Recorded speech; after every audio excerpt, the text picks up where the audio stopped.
I'm ready.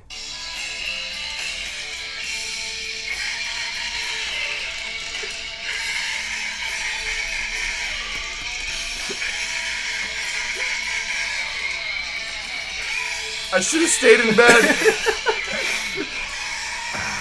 Well, even I know what that is. Yeah, but you want to hear the part that's somehow better than that? Yeah, I know. Play it. All right. Oh, well, I messed up. I'm just going to play. Is it going to take a while? No, it's coming up. Okay. Right here. Just look at me.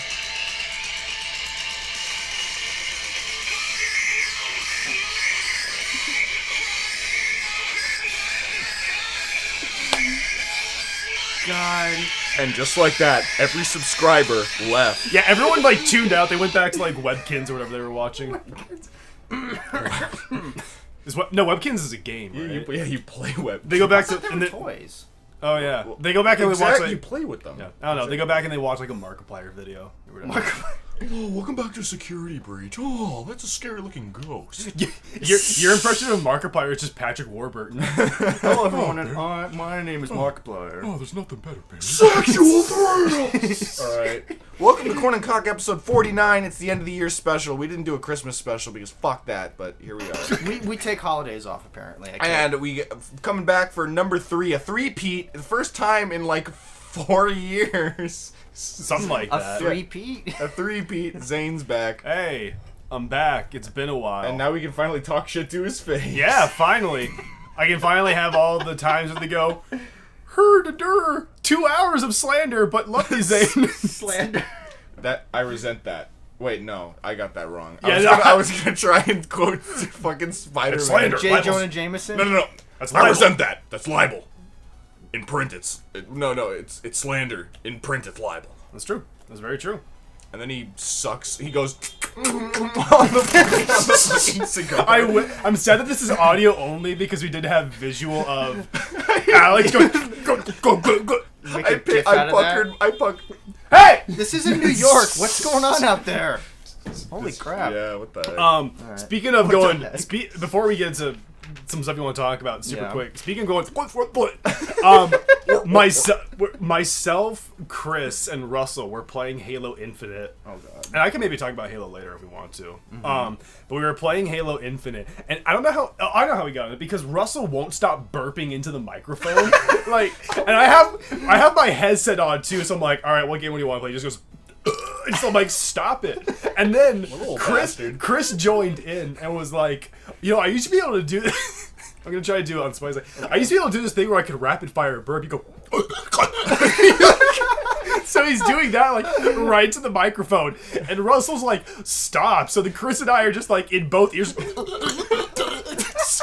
we're like throwing up as we're like doing it too. Were you playing the game at the same time? No, we were in a menu. I think we were at one point. We were just like, all right, they've got the.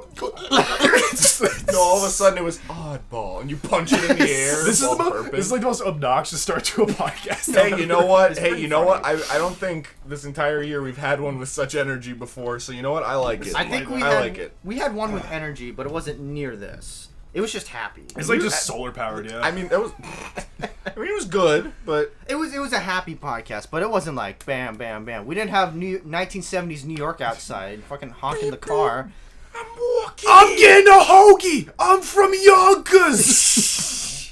All right. Well, I wanted to address something. You were talking about David Lynch in Black Ops. Yeah. Oh yeah. So just before we started this podcast, we had just a stupid bit about David Lynch playing Call of Duty Black Ops and being like, I don't get it. I don't understand. Better yet, what if he played either Mason? What if he was in Black Ops? Oh, who would he play? He'd play Reznov. Yeah, he would play Reznov. Be like, Kravchenko, Steiner, these men must die. What is step 1? Watch Eraserhead. For you, Mason, not for me. And then just Skewer the winged beast. Skewer the winged beast. But the best part is like, what's step 9? Cook the quinoa. With a nice Coca-Cola. With an ice-cold Coca-Cola. Sugar water. Rest of your turn freedom. For you, Mason. Not for me. I'm gonna go film Wild at Heart. Oh, yeah. That's what he does when he goes. No, you don't. David Lynch drives off and he goes into the house that blows up in Lost Highway. No, better Finally yet. back at work. Nothing. Home sweet home. And then he's just surrounded by lit sticks of dynamite. They're like right down to the last bit of the fuse. He holds up a sign that says "Yikes." Looks at the camera. Pulls a Wile E. Coyote. No, I think it'd be even better because you said Wild at Heart. Nicolas Cage pulls up in his fucking Ghost Rider motorcycle and he's like, "Get on!" He starts and they fucking ride off into the sunset. And he smokes together. 2 cigarettes. At the same time, one in each corner of his. No, with both hands, so he's not holding the motorcycle. He's piloting like the handles with his feet.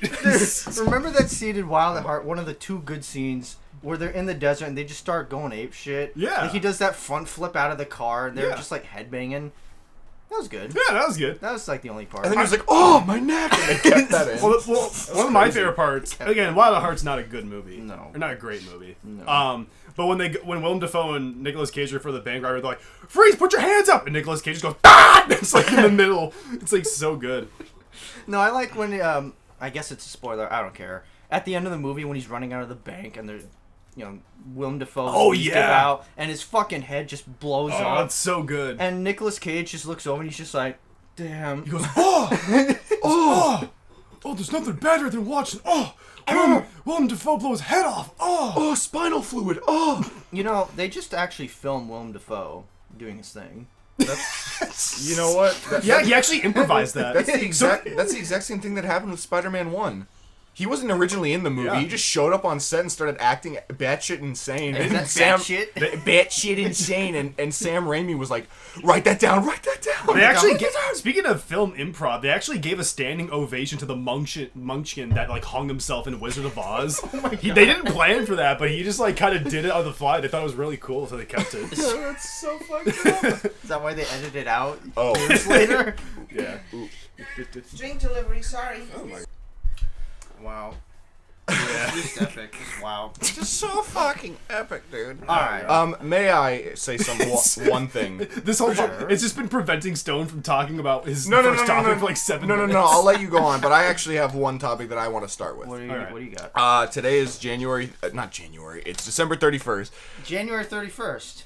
Yep. Really? Yep, we skipped ahead. And tomorrow is January 1st, which is not only Brock's birthday, but it's the start of the EXCALIBUR Experiment Original Character Tournament. Oh my God. Yes.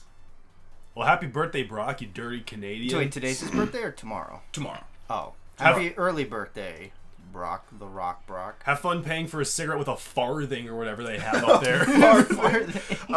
Anyway, yeah. So, EXEX. Hope you're excited. And we got a little surprise for you. So, All right, hey, how's it going? We're doing questions from the EXEX server. It's just me. I didn't want to do it with Stone, not because I really didn't want to, but because these questions don't really pertain to Stone. He'd probably sit there and be like, "What? What is an oct?" And I'd go, "Oh man, now I have to kill you." But anyway.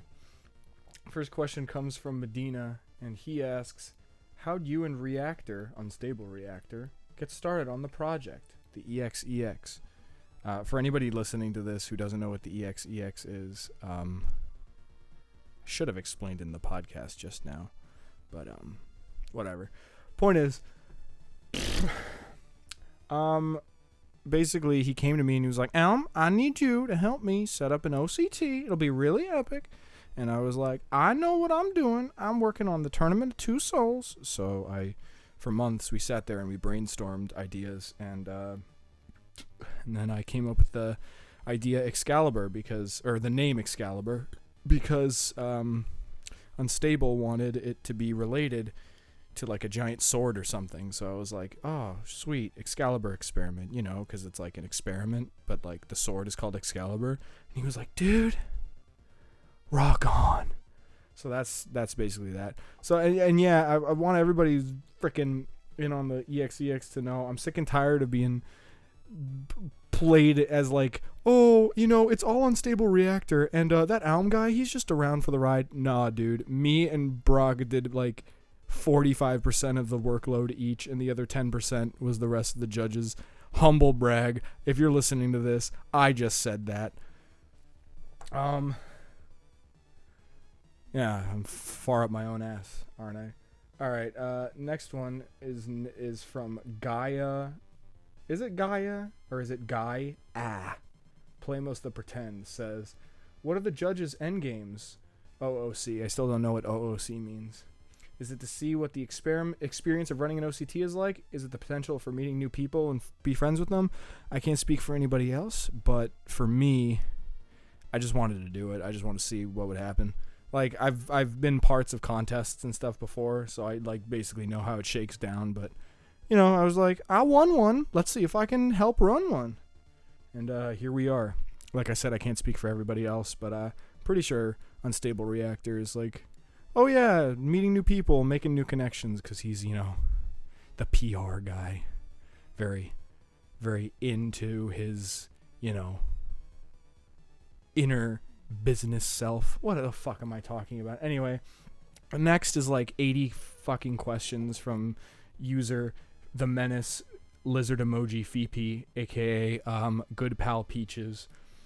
And I'm just gonna go through these rapid fire. When did Reactor tell you about the OCT? Already answered that question, honey. When will this... Such an asshole. I'm so sorry. Will this be referenced or canon to your own story? I assume you mean the glass heart, and if that's the case, then no. It's canon to what happened in the Tournament of Two Souls, at least for me. But as far as my own personal story goes, that is a negative. I'm not really going to be including any like supplementary content that's going to like feed into the main storyline. Just features the same characters. Has Reactor ever mentioned this to you before? What, the fucking OCT? I just what is this question? You stupid. Is this your first time as an OCT judge? Yes, but I have judged other contests in the Mega Man fandom before. I've judged a bunch of fan game contests, so it's not my first rodeo. I know what to expect. Kind of. I don't know. The HMT crowd has been kind of rowdy. No, don't know if I'm exactly comfortable with them yet, but time will tell. I'm sure I'll warm up to them and they'll warm up to me. Delicious sip of Dr. Pepper. Were you surprised by the judge choices or not? Well, considering I helped pick like half of them, no. Now, Hiro Sakamura / Erica and Mako asks, any old ideas or old designs that you want to use for future things, be it from a work in progress that never got finished, a random sprout of creativity, an old character you don't use anymore, etc. Well, here's the thing about me. I rarely scrap things. I usually like, if I need a new idea, I'll usually like rummage around my old ideas and like recycle something. So, well, that's basically what you're fucking asking. Jesus. So I guess yes, but I don't have any specific examples right now. And now Peaches comes back with more questions. Oh, God. How long have you known Reactor? 5+ years. Met him in 2017 during the Make a Good Mega Man Robot Master contest when I was a judge and he was a contestant, and he submitted as the very last entry on the last day you could submit late entries, and the poor fucking dude got like negative scores on every single one of his fucking drawings. I felt really bad, but then he joined a bunch of servers and I found out he was really cool, and now we're all friends, so yippity doo dah day.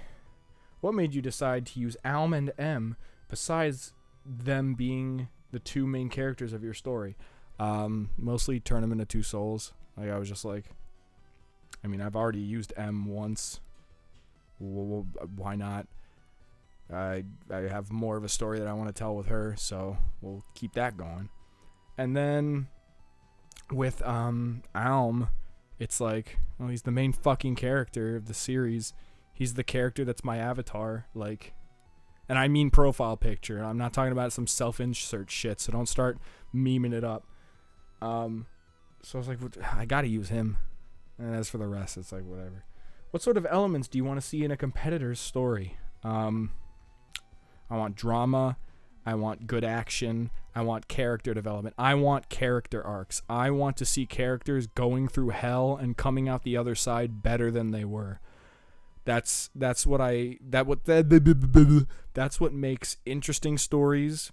That's what makes engaging stories. That's what makes good stories. And if anybody who's listening to this who wants to win the Excalibur experiment, it does that, then congratulations. You're probably gonna have my favor.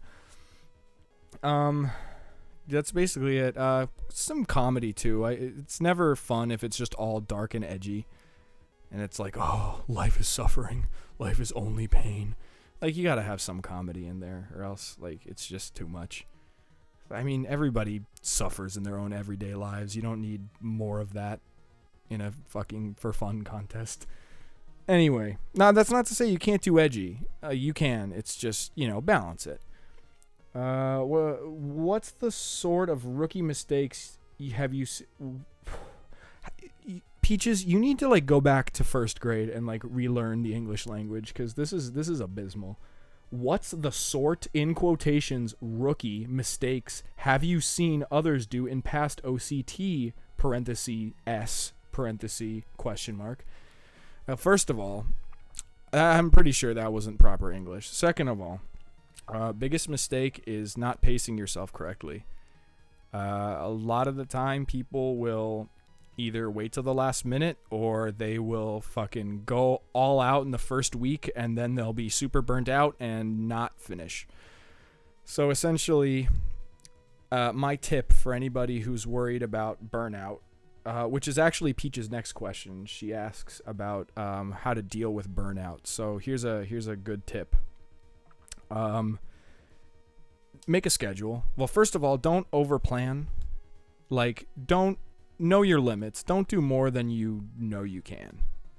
Like, if you know you can do it and you're sure you can do it, then go for it. But like, start off small, and then if you have extra time, go from there, rather than do a big thing and then have to cut it down if you end up running out of time. Second thing is you want to schedule how you go about the project. So essentially what I did for Tournament of Two Souls was, it was about a month for each round, right? So I would spend the first 2 weeks drafting and sketching the pages, which basically meant writing. Oh god, this is gonna sound fucking horrible. I don't have a pop filter. I'm sorry for anybody listening to this. Essentially what I did, so 2 weeks sketching, writing, making any adjustments, kind of getting the amount of pages that I would end up doing. And then 1 week was devoted to lining, and then the next week, the final week, was coloring and writing in the dialogue and adding like little effects, because coloring is not as important as line art and panel composition and such. So what I would do is basically I would take the amount of days remaining till the round was over, and I would divide the number of pages I had to do by that number, and then whatever number I got was the number of pages I would complete in a day. So let's say, for example, there's 10 days left until the deadline, and I have 20 pages left to do. 20 divided by 10 is 2, so you do 2 pages a day, and you'll be done by the deadline. So you're not frickin' rushing, doing it all at once, doing a sloppy job, doing a rush job, and everything's hunky-dory. So that's basically my advice. Another rookie mistake that I've noticed is thinking that one art medium is better than another. Like, people who go into an OCT and they're like, dude, I'm gonna make an animatic and it's gonna be fucking sweet. And then they lose. They're like, what happened? Your characters fell flat. You were all worried about the spectacle, and you didn't worry about telling a actually decent story with characters. You were just worried about the two action figures fighting and making big Kamehameha waves and stuff. And that's not to discourage anybody from doing an animatic. That's not what I'm saying. Go do whatever the fuck you want, because I am all for it. Look, if you want to do frickin' finger paints, I don't care. Like, I'm all for that. But here's the problem. The problem is when you worry too much about making something really cool looking without worrying about, making something engaging besides, flashing lights. Because people have Dumbo brain, big old stupid Dumbo brain, and they're like, haha, flashing colors, I like Marvel movies, ha ha ha. And then, like, some explosions will keep their dopamine receptors, like, firing off at rapid speeds. But, like, eventually that wears off. And then you go, what the fuck?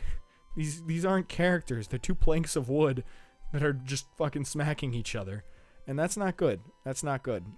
Story and characters should always come first, and then the action comes after. So, like, I'm not saying don't do cool things like animatics or like moving comics or stuff like that, because if you can and want to, I'd say go for it. But like, a big mistake is thinking that that's going to net you a win, and that is absolutely not true. I've witnessed it myself. I haven't done it because I suck and I don't know how to animate, or at least well. So I've seen somebody who was like, "Oh yeah, dude, we got this animation. We're gonna win," and then they fucking lost because the animation was fantastic. Like, I'm not shitting on the animation, but nothing happened. It was just sparkly lights, and that was it. There was no there was no talking. There was no character development. There was freaking nothing. There was no substance. It was like watching Goku Why am I still giving examples? I'm pretty sure you get the fucking idea. Anyway, yes, please focus on characters and stories before you focus on cool action. But action is cool too. It should be the icing on the cake rather than the cake itself. Yeah. That's the second mistake, and that's really the only two mistakes I can really, like, rookie mistakes I can really think of. Well, okay, actually there is a third one that I'll cover really quick. And this is, I guess, kind of a problem that I've had in the past. I'm sure a lot of people can relate to this. It's worrying that your storytelling abilities and your art abilities won't be good enough to tell the story you want to tell. Oh, Jesus, excuse me. Don't drink Dr. Pepper while you're recording. Or do whatever you want. I'm not your dad. Look, I had to learn this the hard way, and I'm sure many first-timers will have to learn this the hard way too, but you don't need to write Shakespeare's next great play for an OCT.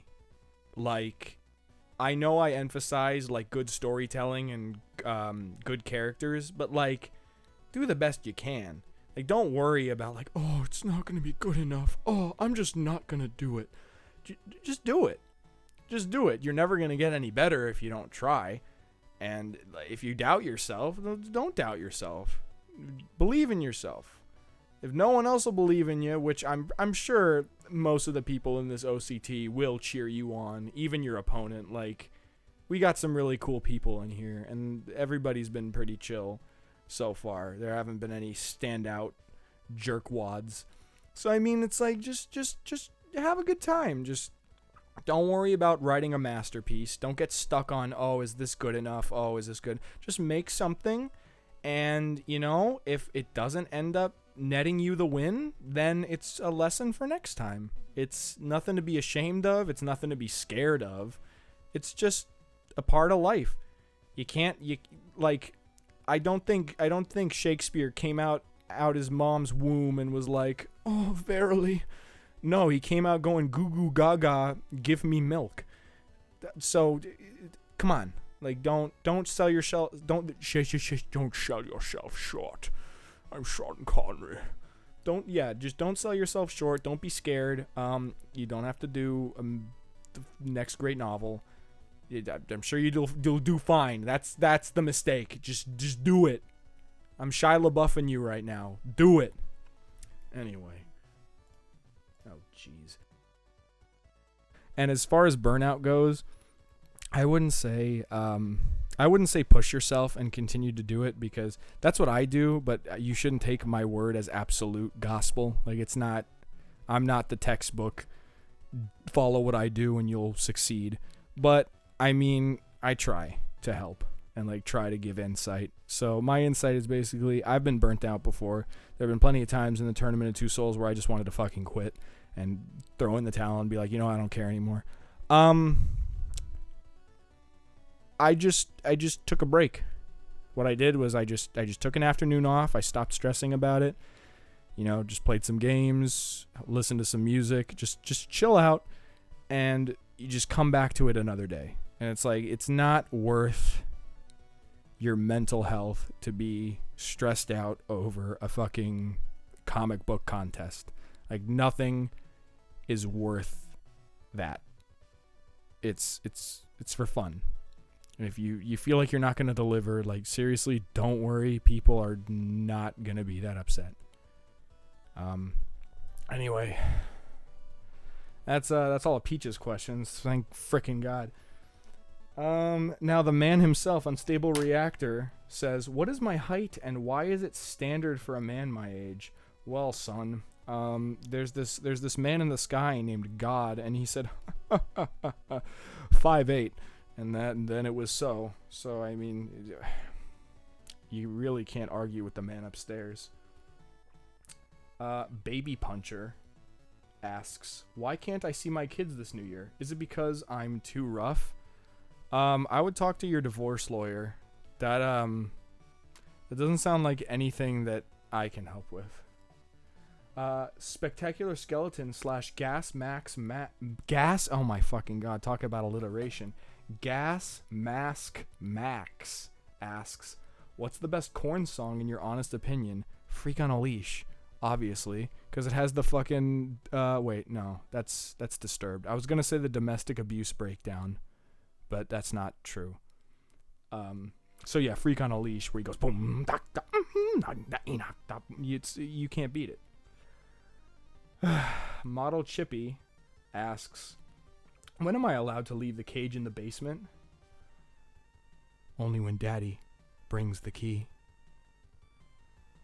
Unstable Reactor asks once again, "Best dish at Fuddruckers?" I've only been to Fuddruckers once, and I tried their veggie burger, and it was pretty good. I'm not gonna lie, I'd go again. It's just that it's pretty far from my house, so it's not really a convenient place to eat. Baby Puncher asks, "Best exit at Fuddruckers?" The fire exit, dude. The one where you, like, pull the lever and it, like, starts the alarms and everyone gets scared and runs out. It's really funny. It's kind of like when you run into a crowded movie theater showing of Spider-Man No Way Home and you yell "fire" like really loud, and everybody gets up and screams. It's really funny, and people should totally do that. It's sarcasm, by the way. Don't fucking do that. You'll get arrested, and I'll get in trouble because you'll say, "Oh, Korn from Korn and Kock told me to do it." Model Chippy asks, "Best FUD to Rucker?" Shut up. Alto Arcade asks, "Am I able to fight Alm hand-to-hand on a boxing ring?" Well, first of all, you don't fight on a boxing ring. You fight in a boxing ring. And second of all, sure, but he's a character, a fake original character that doesn't exist IRL, so I don't know how you do that. And finally, Trianal asks, "What even are the judge characters doing during the rounds? Just walking around?" Well, you'll see. We all have a bunch of cool content, comics and otherwise, prepared for between rounds, so you'll get to see all of that, and we look forward to showing you that. Anyway, That's all the questions I got, because then somebody started talking about their fucking DSI. It doesn't matter. So thank you for sending in questions. They were very fun. I hope you enjoyed it, and I cannot wait to see all of you in the Excalibur experiment where I give you all zeros because you didn't put Garfield in your comic.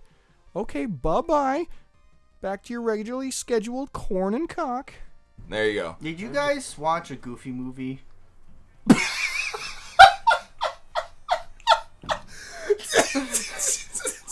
No. There's just no segue to it at all. No, there is. Oh yeah, good job with EXCON. Wait. You guys see a Goofy movie? No, there is. Just bear with me. If I haven't seen it in years. Why do you ask? Okay. Did you see the sequel? An extremely goofy movie? Yes. Did you see that? It's been years, but probably. Okay. Do you remember? Because Max and his friends compete in that like skater tournament thing. I think it was something called EX Extreme or something like that. I don't remember what it is. So what you're saying is that I'm an unoriginal fuck. Well, you didn't come up with the name. I did come up with the name. Oh, did you? I did actually come up with Is the there name. enough time for people to put in submissions? Yes. I'm submitting Max Goof. I'm submitting his dad. Goofy. Oh, I thought you meant my dad. No, not your dad. Yeah. Oh, wait, Zane's dad is Stone's original character. Oh my gosh. By the way, how did he react to the video of me opening his Christmas gift for me? He loved it. He loved it. For a little bit of context, should we give some context for that? I can explain. Okay. So basically, months ago, we went to Venezia's to eat food, and I had a sandwich, and I brought it to Zane's house because that's where we went to go hang out afterwards. And I accidentally left it there, and Zane was like, "Do you still want it?" And I was like, I guess not. And he was about to throw it away, and Zane's dad came out twirling his mustache from his office, and he was like, "Zane, wait. Save it for 4 months and give it to him wrapped up for Christmas." And then apparently Zane's mom was really pissed off about it, but the two of them held strong. And on December 23rd, we all got together. And the first gift that I received was a fucking moldy ass sandwich, half-eaten sandwich from Venezia. To be fair, it wasn't that moldy. It was just kind of like... It was just hard. It was just like cryogenically frozen. You know what I mean? Like it was. Okay, you know how you have like the display cases like at Venezia's too, where it has like the food that's right there, but it's clearly like plastic. Yeah. It kind of looked like that. Yeah. It kind of looked like the fake plastic food that they put up in a display, so that people are like, "Oh, what can I expect from this burger?" Yeah. But what a beautiful way to start the gift wrap. Just old food. It was the first gift open, right? Yeah, it was. Wow, that's great. Nice. By the way, it was called X Games. Okay. Yeah, so. Okay, so just one. So Stone's gonna go to the X Games and be like, "Hey, they copied this from a Goofy movie." No, no, I'm gonna walk in. It's gonna be dead silent, and I'm gonna go. You guys seen a Goofy movie? I wasn't trying to be funny. You're gonna go. You're gonna look down. You're gonna go. You packing down there? All right. Anyway, you may go ahead and say all your things. I just want to say this came out like what, an hour and a half ago. Oh yes. Betty White unfortunately passed away. Betty White passed away at age 99. How close was she to 100? Literally 2 days ago, I was reading an article about how she was so excited for her 100th birthday. Yeah, she's like, I'm in such good health for my 100th birthday. Well, in our group chat that we have, give me a moment to reach for it. In the group chat that we have, I think it was Russell? No, it was Chris. Chris pointed out that People Magazine jumped the gun. People Magazine jumped the gun, and they produced a magazine coming up that said, Betty White turns 100. Oh my god. I saw that. And this is from Betty White's Twitter, so I'm quoting here. Well, This is on December 28th, so 3 days ago. Wow. My 100th birthday. I cannot believe it is coming up. Neither can I. The People magazine is celebrating with me. The new issue of People is available on newsstands nationwide tomorrow. So on December 29th. So I'm going to start my impromptu conspiracy theory here. I think People magazine brought out that magazine. They brought out the full stops to be like, oh, everyone's going to buy up the Betty White 100 thing, and then we're going to snipe her. We're going to take her out. Yeah, take the money and run. I said the same thing. Back in 2014, Sports Illustrated predicted the Astros to win the World Series and George Springer to get the MVP, and they got it right. So what do you think people said? They're like, "Hey, can you make more predictions for the Marlins, please?" But and the one guy at the Italian restaurant was like, "Please make predictions about the Marlins." What was I gonna say? All I'll say about the matter is, well, I don't think it's always tragic when someone dies because I'm gonna be honest. Like Golden Girls, I didn't watch it on my own volition. It was always something that was on the background when my mom or something was watching it. So it like holds like a special place in my heart. What the hell? It's just You forced that, you little bastard. Well, yeah, of course. It's being dramatic. All right, can't wait to lower the volume on that later. Right? Anyway, I have to say, it's about damn time. You know how pissed I'd be if I was 99 and what was it? People Magazine. People You're Magazine. like, Yeah. God damn it! Who wants? As you start to flatline. Like, Jesus. Death isn't funny. It's hilarious. It's just too bad. Because I remember seeing that. She literally posted, "I can't wait for my 100th birthday," and then the day before the new year, You know, she this didn't get to see the ball drop. You know, this might be controversial. I think she's a quitter. I think she just couldn't see it out to the end. You know, come on, Well, Well, Maddie. this is your last one. No, I'm just kidding. No, but And just like that, every subscriber left. no, they left after the And opening. then they came back and they're like, okay, let's try it again. Nope. The You real made fun of Betty White? Nope. The real tragedy would have been if one of your subscribers was Betty White. Now you're down one viewer. Well, unless she's unsubscribed right Oh, before. shit. Wait. Unless she unsubscribed right before she passed away. Oh, no. She died of heartbreak because we didn't upload a Christmas special. Oh no! But 3 days after that, she posted, "I'm excited to turn 100." Can we please, like, not talk about this anymore? No, This I is wa- I kinda wanna say one morbid. last thing. It's kind of morbid. Okay, but it's not on Betty White, but I guess it's related. Do you think in the future when people are die and like they're on their deathbed, they're like, oh, that one of their last requests would be like, honey, please. I don't know why they're Jewish, like a New York Jewish person, but whatever. Please, before I die, unsubscribe from Rush Power. They just like unsubscribe from everyone on YouTube. And I go, "Oh no, I had 1,500 subscribers. Now I'm at 1,549 Oh subscribers." no, Betty White unsubscribed. Like, Betty White real verified unsubscribed. well, I saw it earlier and it said TMZ, and I'm like, I don't know about that one. So I waited a couple minutes, but I kept seeing it, and people on Twitter, a lot of people are going like, "I can't believe it." And I'm like, that's why I didn't tell you guys. I asked you, did Yeah. Betty White pass away? Well, last thing I'll say, and then if we want to get off, we can get off. As soon as I got the news, and this might lead into something for us to talk about. did you cry? No, I didn't cry. Okay. No, I Totally did. I drove down to the gym where my dad was at to tell him. Did you really? Yeah, I really did. You can't. I call? haven't. All of a sudden you saw it and it was just a fucking moment where you grabbed your keys. Pretty much. You just bolted out the door. Pretty much. I ran up and I told him, I was like, "Hey, Betty White dead 99." He's like, "I saw on the TV. I saw it." You know what? If I was him, and you came up and told me that, I'd be like, you have a phone. You could have just texted me or called me. It's not the same. Which can I say? Stepping into that gym, God, that place smelled like hot sweat. It was gross. It's a gym. Well, I know, It's a but like, I think it doesn't hot help. Sweat? Well, because I don't think it helps that like in a lot of gyms and at that one, it has carpet, so people sweat. Oh. Yeah, if it gets in there, it's like unless they like deep clean That's it. fucking disgusting. Yeah, like They ain't deep cleaning that. like I don't. I like try to work out when I can, and if we want to get into New Year's resolution stuff, I guess that's something I kind of want to do a bit more. We could talk about it now if you want, but or we'll save it for the end. But like one of the things I want to do is trying to get a little bit more in shape. I've slimmed down a lot in the last couple of years, but to actually get in good shape. But I don't want to step in a gym. I don't like gyms.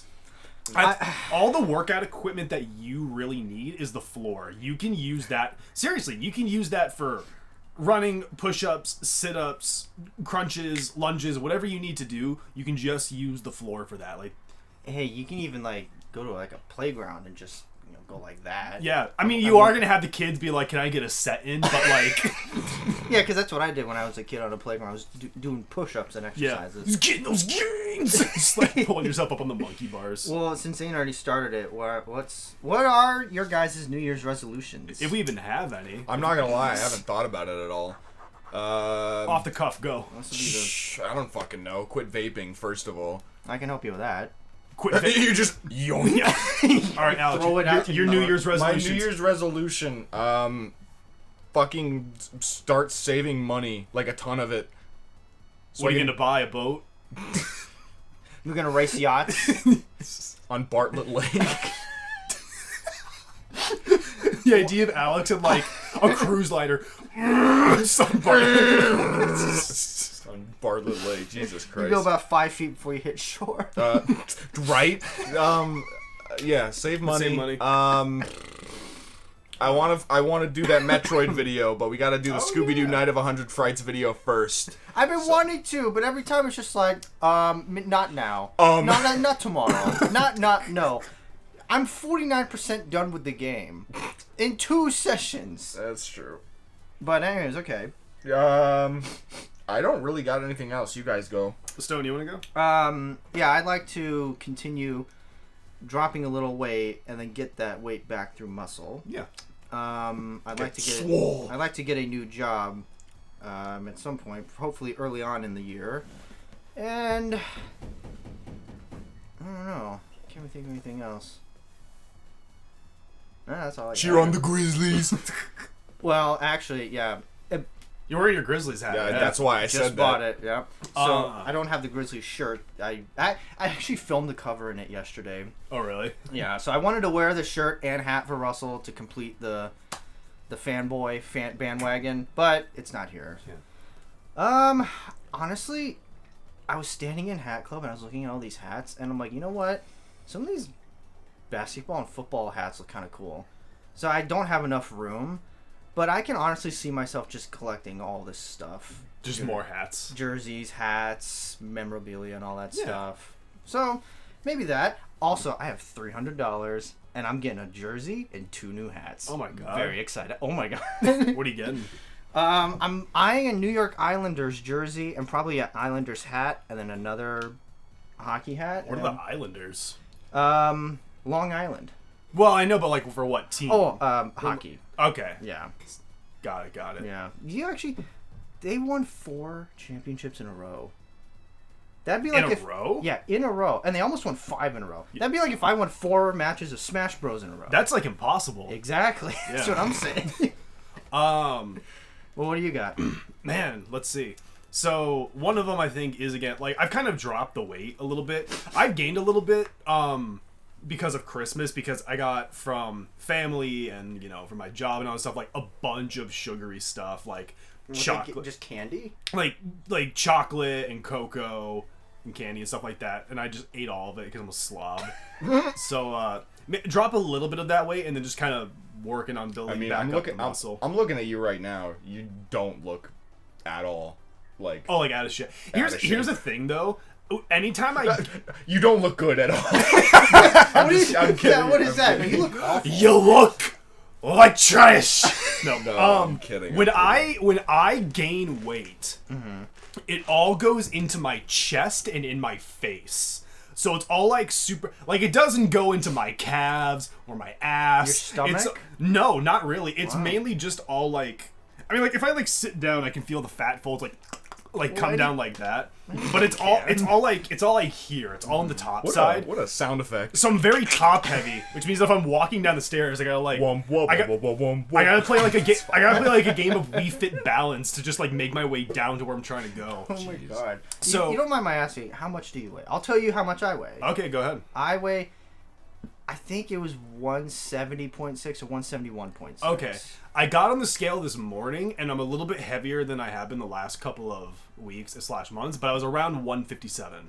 157? Yeah. Wow, I thought you were like 160. I think you weigh less than I do. Really? Yes. I haven't weighed myself in a while, but I remember it being around like 170, 180 something. but we also have a Waluigi and Wario dynamic where you're tall and lanky, and I'm short and like stocky. Well, what am I? You're like Donkey Kong or something right now. You're Wawa Luigi. Wawa Luigi? Yeah, you're Wawa The terrible Luigi. Dorkly video. Are you terrible? All right. Anyway, Waluigi?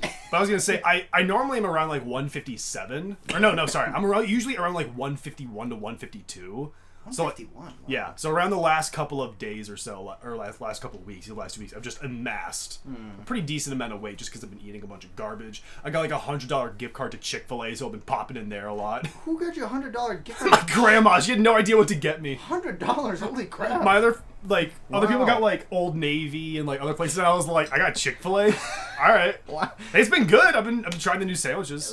I hate to say it, but if you get someone candy or like a gift card, they essentially said, "I have no idea what to get you." Kids. No, they did. They said that in the card they sent to me. It's like, maybe I'll be more creative next year. I was like, man, maybe. You know what my dad got? This started 2-3 years ago. My mom got him a box. He opened it up, and there was like 15 things of chapstick. Chapstick. Yeah, he uses chapstick every single day.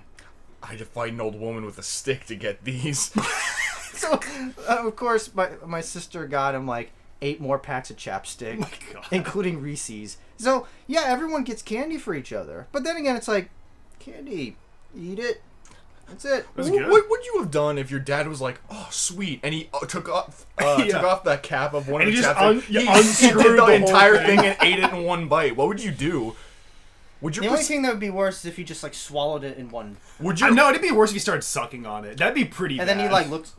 yeah, he's like going. Hey, you've given us like 4 like sound effects I didn't know we didn't need. Jesus I appreciate Christ it. Almighty! Oh, by hell. the way, since it's like an unwritten rule, usually we alternate about who titles the podcast, but usually the guest gets to come up with the title. All right. So So this week you get to come up with the title. Okay. make it good. Do you want me to make it right now? You can, or you can wait till the end. I think I'll wait towards the end. You should call it Sound Effects by David Lynch. Question mark. But outside of the, I guess, like some of the like building back up and just getting healthier kind of thing. In 2021, both Bank Heist and with my personal stuff released 2 albums. So if I'm able to keep on that like 2 albums a year like schedule, if I can manage to keep that, that'd be awesome. You know, Bert, I buy a lot of video games. You guys know this. I don't think I've talked about it here. I buy a lot of them, so trying to get through more of them if I can. I got through, not counting any of the replays, I got through 43 games this no 41 41 games this year. Some crap. 41. So if I can try to get through that a little bit more, I'm always like buying too many games and putting them in my collection, but I do that with books. yeah, I do that with books and movies and albums and all that stuff. What? It's- What? He gave If you Zane what? wasn't What? sitting right here, you know what you would have said to that? What? You know what you would have said to that? You'd be like, Said to "Well, what? maybe you should stop buying games and Hold on. play the ones that you actually have." But I just realized I do the exact same with books, and I used to do it with CDs. How convenient! I'm just kidding. I'm giving you shit. I'm sorry. Hey, bro, how about you throw away those Dr. Pepper cans? Why are 2 Like, of you them? threw one away, but the 5 others. Oh! Yeah, what's going on? What's going on there, bud? You packing down there? Hey, dude. Hey, why don't you vacuum your room every once in a while? You know what? You know what? There's this thing called a duster. Yeah, you know what? There's a thing called a fucking trash can where trash goes, not the desk. Yeah. Oh. I'm so glad you didn't if- see if- that. We're not going to talk about that. If you know, you know. If you don't, then No, you know. No one knows. nobody knows outside of That's us fine. and Russell and Ben. That's fine. Okay, Maybe Chris. maybe. It's not to say that my resolution is to play more video games, I guess, but it's just to kind of, I don't know, like, try to get through my collection a little bit more. How many total do you have? 415. Wow. Which, if you're good at math, you'll know Wait. is more than 4. Hold on a second. So you have group chats. So you have 415. Yeah. How many have you played total? Oh, that's a good question. I'd probably argue about half. I've played. 6. So 6. 207.5. Yeah, so about 207 of those. You and your fucking stats. Now- I swear. Now, with those 415 games, Yeah. some of those, all of those are like the ones I have physical. Some of them are digital games, which means if I'm trying to get through those, they're just in like a log on like Steam or digitally on like my Xbox. And that's or part of the Switch. 415. No, those are separate. Those are more additional games. Okay, what's the total with that? I couldn't- 500? No, I don't think it's. Oh, okay. I'd probably argue like Argue? 450. I like how you say argue. I can't argue. There's no way. Yeah, you what am I can't gonna go? That's bullshit. I call 430 on that. But I'm trying to see like with some of the weight stuff, the albums, some of the games, any other resolution. That's mainly it. Well, I got this is a great segue. Because we have Bank Heist together. Oh, Dun, dun, dun, dun, dun, dun, dun, dun, dun. Hey, Let's go. The first time Bank Heist has been together in one room. It's a Bank Heist reunion. Ever. The first time. Well, you know, COVID and quarantine, we coordinated the album through Skype. Every 5 minutes, Alex's connection would drop, but we made it through. That's true. And I kept falling asleep. Alright, so... Stone we'd look over and be like, Stone, why aren't you playing? And you were just... And he has the green screen in the background of like a roller coaster. Yeah. And I keep singing Opa SpongeBob style in my sleep. Yeah, no, your green screen is just Double Sweet doing the fucking Gangnam Style dance. Is Double Sweet here in Arizona? Yes, he is. He's Like, going to Grand Canyon University. What? He was in Old Town Scottsdale at some point. Oh, I thought you were gonna say he was here. Like You do realize that for some reason, just people that we know, like famous people that we know about. Mm-hmm. Well, we say famous. Double Sweet's not famous, but we like him. Come anyway. on, man. No. They all gravitate to Arizona. I don't know why. Alex Jones, Logan Paul. Wait, no, it was Jake Paul. It was Jake Paul. Double Sweet. You saw Frankie Muniz. I saw Frankie Muniz at Press Coffee. But he lives here. But he lives here. I swear to God, I know it's not Alice Cooper, but there's this dude who looks exactly like Alice Cooper that goes to the Fry's that I used to work at. It might be Alice Cooper. So he lives in Arizona. Alice Cooper lives in Arizona, and literally he's like this hunched over. He's all wrinkly. He's got like weird black hair, and he just walks in with a fucking black leather jacket like almost every single day. Describing Ozzy. It's not Ozzy Osbourne because he doesn't have the round glasses and he doesn't go. Isn't that funny? Ozzy cannot talk to save his life, but he can sing perfectly. Yeah. And there's also all the like animator YouTubers like Jaded. Well, Jaded they don't live here anymore. Oh, they don't? But they came from Arizona. Got it. I thought they still lived here. No. Yeah. Okay. But there's a lot of people who are niche micro celebrities that gravitate towards Arizona. Plain Rock, the fucking Asian guy who smashes up PS5s. Oh, that's and stuff. right. He lives in Flagstaff. Yeah. He lives in Flagstaff. Yeah. So that's a fun little topic. Hey. Quote unquote famous people who live in Arizona. You guys, the most famous of them all. Korn and Kock. Korn and Kock. Bank Heist, Korn and Kock. Hey, you guys will laugh at this. It's always fun to poke fun at the Coyotes. All right. You go to some games, the New York Rangers. Stone. I don't go to any games. No, I'm just saying, you go to a Rangers game when they come here, there are way more. You'd think you're in New York. As I was watching it on TV, and when the Rangers scored, everyone in the crowd went up. And I'm like, wait a second, this is in Arizona. And I was watching a Florida game, and my dad was telling me those are the two places New Yorkers go to, Florida and Arizona. Really? And I said, yeah, really? And he said it's mainly because of the weather. And then I thought about it, too. Snowbirds. Oh, God. The Yankees practice in Tampa Bay, and the Cubs practice in Arizona. Oh, yeah. Yeah, ironically enough, spring training, 15 teams go to Florida, 15 come to Arizona. Which is weird because both Arizona and Florida are hot. Yeah. But they're hot in very different ways. Oh, I'd rather take Arizona. Oh, yeah. I mean, like, look, it's the typical Arizona thing to say, it's a dry heat. But it's true. Yeah. But it's true because you get off the plane in Florida in June, and it's just, whoa, you just feel the humidity just, calm down on you. Wait, have you been to Florida? Yeah, I've been to Florida. It's been years, but I've been to Florida. Where'd you go in Florida? I was at Disney World. Where's Disney World at? That's Orlando, I think. Oh, did you go to Magic Game? I did go to Magic Kingdom. No, Magic Game. Oh, Magic Game? The Orlando Magic. No, I'm not a sports fan. Yeah. Did you go to Squid Game? Dude, you know how to make this podcast relevant. I would. Yeah, not that you guys care, but I went to Florida too.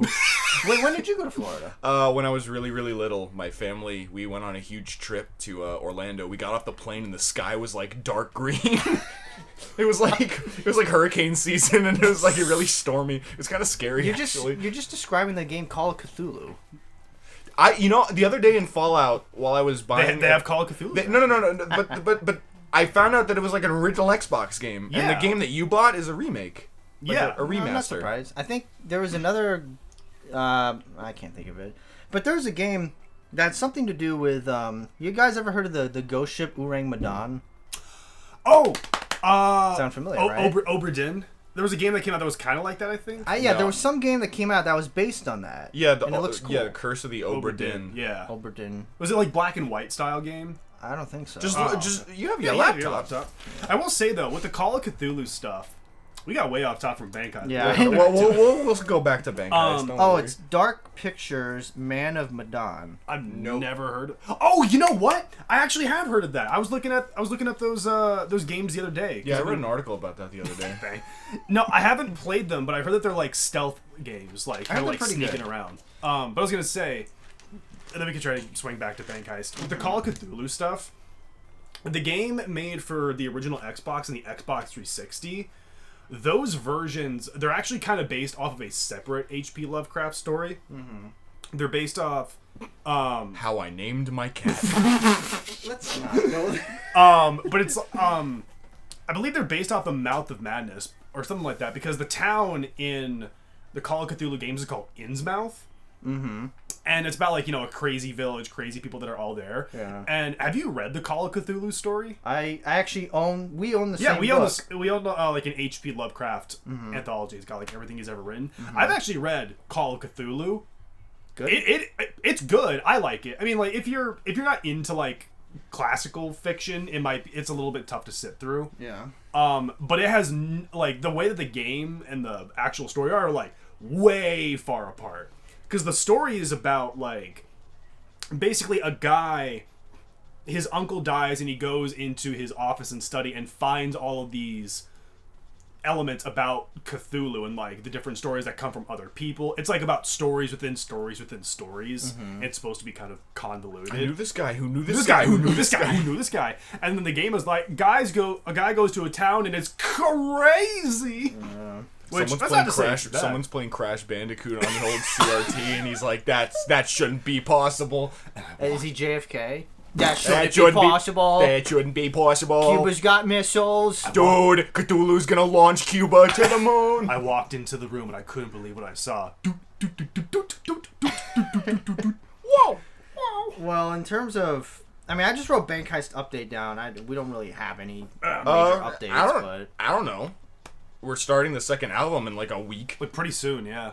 Yeah, when did you guys want to start? I was saying like 2 weeks or something like that. I think we should start tomorrow. Tomorrow. On New Year. Start the New Year right. Dude, we should start tomorrow. Tomorrow.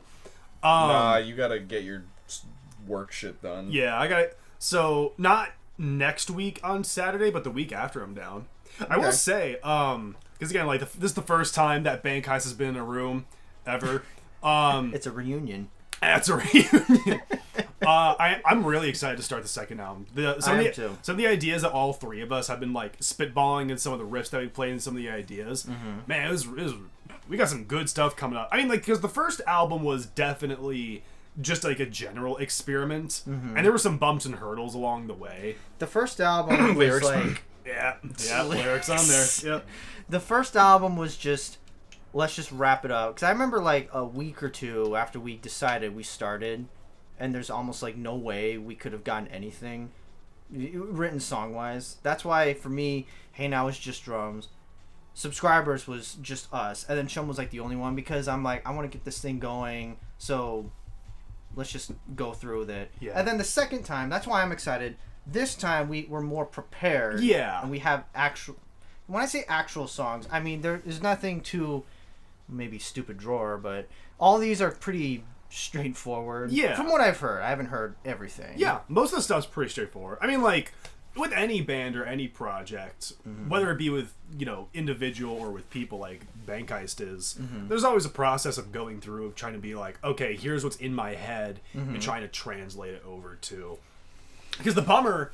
Or I guess the beauty of Bank Heist, depending on how you want to put it, is that we're all separately in our own instruments, but we don't really have a lot of expertise into our other stuff. Like I always feel bad whenever I have like an idea for drums. I'm like, all right, Stone. So for the drums, I want you to go, and it's like, what does that mean? Or if like Alex were to come and be like, all right, Zane, for the guitar, can you do? Like, I'm like, well, play the intro to Eye of the Squirrel. We'll sample that from Primus. Or if Stone goes to Alex and is like, hey, for the piano, can you do like a... And it's like, well, what does that mean? Like, what key is this in? How's the progression going? I forgot what it was. I think it was Otter Pops. He was playing it. Because I remember you said, like, you couldn't... You don't know what you would do for yeah, like, like, I listened to it, and I know exactly what you're going to do for Okay. No. I know exactly. So, you know, like, when you're on, like, a beat, it's like a slide guitar thing. So, you know when you're, like, on a beach and it's like... Yeah. I want you to do that. You mean like a slide? Well, I mean, if that's the only way to get the sound, then I assume yes. Yeah. Can you play with a slide? All you need I'm is a little rusty. All like you need Joe. is a piece of a PVC pipe and just. He's not wrong. Well, but apparently... it resonates better if you have, like, steel or glass. Well, my dad has one somewhere. Okay. But from what he's told me, because I can't play guitar, playing with a slide is very, very hard. It is hard. Well, it's just gonna be like one note. It's not gonna. Well, be the like, thing is, but when you have a slide, you do the entire. you kind of have to neck like of do either the guitar. entire thing or you have to really balance it on like just one note. It's tough. I can try it, but Well, God, it's you not man, gonna I be the can't do entire it. song. It's just the beginning where it's gonna sound all tropical and happy. yeah. Well, I think because he's playing it, and I told Alex, I can't do notes. I can't tell you what Yeah. exactly, but I can come up with riffs. Like, I can hum and tell you a riff, and that's what I was kind of doing with him. Yeah. But in terms of, like, notes or scale, I'm out of that. I don't know anything about that Yeah. stuff. I'm better with that stuff. I'm Oh, not like absolutely. I'm not an expert on it, but in terms of like You're the music theory guy in that's this true. band. That's true. If there is one guy who knows music theory, I don't know a lot of music theory, You're but like, I know. You're like the guy from you're like Zach Galifianakis from the fucking Hangover, where you just get the numbers. yeah, being the spread numbers out. like, but instead of that, they're just lines of music. Yeah. It's just tabs. For me, I had 2 drum teachers, and that was it. I was mostly self-taught. Yeah. So, That's how I was. I had one guitar teacher, and then I was like self-taught after that. and But, both of my teachers lasted like a month apiece, so it wasn't even. They're like, this guy's a lost cause. dude, he won't stop bringing in. I got nothing. I was excited to see where you're going with No, that. I had nothing. I started it. All right. I was excited to see where it went. Nowhere apparently. The song I am most excited for on the album is still Colorado, but the song that I am more excited from that I'm going to be writing personally has changed from Interrobang to Otter Pops. Okay. That's about. What are you looking forward to the most? I don't want to speak too much about the specifics of what I want to do because again I want to keep it a bit of a surprise. Well, in terms of like just the song. I'm kind of excited just for the fact that a lot of the songs that I've kind of constructed are not to say that like on the first album that they were like super experimental or super technical, but these ones are more so focused on like let's just make really good tunes, just like stuff that you can jam out to, that you can have a fun time with, something that can be really really good on there. Because I think like with Bank Heist, depending on how it goes, like from project to project, being like, all right, here's how I want to switch it up here. Like the first one was very much like, I think in general, not just for myself, but from all of us, just kind of like throw it at the wall. Let's see what works. Just throw everything, and then with with the second one being like, all right, here's kind of some of my main ideas that I want to do, and whether they'll mesh or not with what you guys have is, to be seen. I mean, I know what our general tracks sound like. Well, here's the thing. What? We don't have to worry about all the tracks kind of meshing together because it's Bank Heist. That's true. That's the fun part is coming up with the track listing.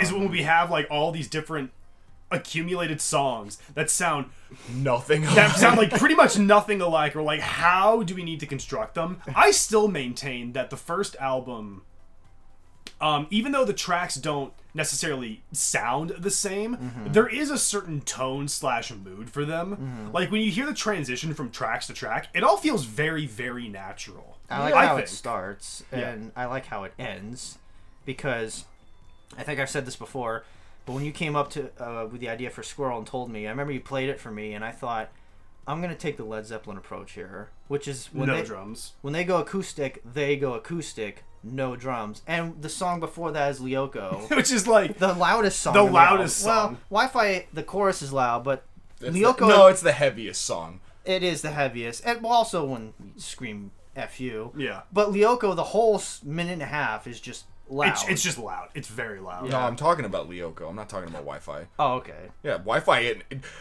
This track goes hard, dude. I liked it when he said read between. Oh, I don't even remember the lyrics. read between the lines. It's definitely dude. not the lyric. Yeah. Yeah, I don't... Read between the lines. I hit my grandma on the head and it broke her freaking spine. I'm looking forward to the continuation of Chum. Part 2 is on this album. It's true. Oh, is Chum Part 2? The water trilogy. Yeah, well, it's not a trilogy. It's a series. Okay. I think there's going to be 7 parts. 7 parts. Yeah, I want And it to part be- 3 is going to be called the finale. Wait a minute. Are you passing up the Ice Age pentology? I am. I'm one-upping them. Whoa. What's a movie series that has 7? Marvel. Yeah. That doesn't count. The first 7 of them. A movie franchise that has 7? Yeah, I can't think of one. Harry Potter has 8. Alien? No. No. Maybe? It depends on how many you want to count. Aliens, Alien 3, Alien vs. Predator, Alien Resurrection, Prometheus, and then the most recent Alien. Oh, That's the thing, is like how much do you yes, count them? I mean, but there's Alien vs. Predator Requiem. Is that real? Yeah, I actually own that movie. It's probably pretty bad, right? It's a gore fest. But Okay. It's one of those movies where you're up at 11:30 at night. The first 10 minutes you missed, and you're like, "Fuck it, let's just put this on." It's a Twitter movie. We're just like, you're on Twitter like during the boring parts, You know- and then once it gets more action, you're like, okay. And I think of it, there's a scene in the hospital that's like, ugh, looks disgusting. But either way, Yeah, childbirth's messed up. no, it actually kind of somewhat. No, involves Betty White childbirth. was in the hospital. Oh my gosh! We brought it back. Okay, We did it! Just to wrap it up, I am really looking forward to Stupid Drawer because I think we It's can. 30 seconds long, right? I think we can just. I say we just start with that and just finish it. Yeah, we probably We can could, do but it why in not? one session. Shit, we yeah. could probably record it the day of. No, it's No, not. we're not doing that. But I mean, honestly, there's just 2 parts. yeah. I think that's it. Well, and the second part's gonna be so hard. Oh yeah. Yeah. Honestly, it'd be. Can you imagine if, like, for that we just went to your? No, we'd have to record the drums at my house. But either Yeah. way, we could go to your place and do it, and then back, and those will already be done. But either way, it's only 30 seconds long, and I think the one I'm looking forward to hearing what it'll turn into is maybe Colorado. But I'm also interested, and I can't remember all your song titles. But what were your song titles? Like, just give me a word. It was pop punk, Trader Joe's, and I think it was pop punk. forklift. I think it was forklift or pop punk. I'm really excited for all of them. Yeah. Trader Joe's, I'm really, really, really excited to see where that goes. I'm also I think it's gonna be a lot of fun. I'm also looking forward to Interrobang. Oh yeah, Especially if the chorus, the only spoken words are just in the chorus. This is the purpose of the interrobang. This is the purpose of the interrobang. So maybe And, the audience like, well, what is? What is? Oh, I Yeah, and you know what? As the famous David Lynch would say, figure it out, dick. All right. Anyway. You know, I asked you this once before, but maybe I didn't ask you. If David Lynch came home, and he opened Dead stop. What if he came home? You've been at the studio for 30 years. Come home, please. No, but Why is he saying it? Because he's going insane. Because he's been at the studio for 30 years. No, but what if he came home, and both of his kids were being held hostage, Okay. and there's a guy, and there are guns to their heads, and he goes, David, I will let your David? children go, but you have to tell me what Eraserhead is about. David Lynch would literally pull the trigger himself. I was gonna say, do you think he'd be like, well, bye kids, I can always make another one of Yeah, you? Yeah, that's. I think I said that the other podcast. I was like, what's 17 more years? I can always start again. Well, also, Have another kid. He is 75. I mean, Those kids would have serious problems. Yeah. I asked you that question like months ago, and you'd be like, he would tell them, and now you're changing it. What? I did Yeah, not say that. You did. I swear. You said he wouldn't. He would tell them, and I'm like, you think so? I don't think I did. A did. likely story. I want to hear it. Korn. Korn. You and your ilk. All right. Okay. Well, Wait, can we do what are we watching to / listening to? sure. What are you watching? Oh, Do it. So do you know what Let's this is? I'm going to go ahead and guess that it's what have you been watching / what have you been listening to? It's essentially, we'll start with you, Zane. What is the last movie / TV show you watched, and what is the last song you listened to? Okay. The last TV show / movie I watched. Oh, you know what? I actually got one. Okay, so before I go into it, because I thought about this earlier today, I don't really watch a lot of movies anymore. And it's not that I dislike films. I don't know, like a lot of modern movies don't do it for me. We were actually talking about this in like our group chat. Yeah. That a lot of them just don't do it for me, and that it's just like, I don't know. I'm not gonna see Spider-Man. I'm not gonna see Spider-Man. I'm not gonna see Spider-Man. I'm not gonna see Spider-Man. I mean, I didn't, but the last movie that I watched was with my family for Christmas. It was a Christmas film called Klaus. I saw that in the theater. That's good. Did you actually? I enjoyed it. The one where it was like, you know, the guy, quote unquote Santa, like making toys for a village that hates each other. Klaus. That's the... Yeah, I was about to say, I was like... Wait, it's the evil Santa? No. That was Krampus. That was Krampus. Oh, damn The one it. where they're stuck in the snow globe at the end. Yeah. No, Klaus is it's a family-friendly film. Basically, it's like a guy... The main character is a spoiled brat who works for like the owner of like a post office. He does nothing. So the dad's like, screw it, you're going off to this place, establish a post office, send 6,000 letters like by the end of the year. And so he goes there, and this village hates each other, and so basically, I don't want to give away the whole film, but basically through working with a woodsman deep within the woods, is able to kind of, you know, trying to get the family back together, and meanwhile, all the while, you know, bring all the gifts. So, in terms of the story itself, it's a traditional kids film. It does one thing I don't really like in kids films. What? Tell me if you understand this. It's the liar found out trope, like in, I don't know, say A Bug's Life, when Flick comes back with the people who are a part of like a circus or whatever. It's like, they were part of a circus, they're not really warriors, you lied to us, we hate you. Like that kind of, it kind of has a little bit of that. I'm not a big fan of that trope. Well, it's for kids. No, it is for kids. Which I'll get into that in a moment too. It is for kids, but it's still a trope that's kind of annoying. Although I do, when it comes to kids films, I don't know, there's like this weird like Schrodinger's cat thing where it's like kids films can be an amazing. I think like yourmoviesucks.com talked about this. That's what it's called. Okay. Or .org. Where he said that this happens with Pixar films where people can like put it on like a really high level and say it's amazing art, and it shows that kids films can be more than just for kids. But then as soon as you critique anything, people are saying, well, it's just a kids movie, you're not allowed to do that. I hear that all the time. I think it all depends. It depends. It shouldn't be every single kids movie, because The Lion King is nowhere on the same level as honestly, like, what is it? Frankly. No, I'm thinking of like a little kid movie. Oh. Like Teletubbies. Yeah, no, that's different. Yeah. The Teletubbies movie where they're in the trenches. The trenches. Like, yeah, I don't know. You would call me insane, and justly so, if I was watching Teletubbies. I was like, the arc in this is garbage. Where's the character development? Tinky Winky does not learn his lesson.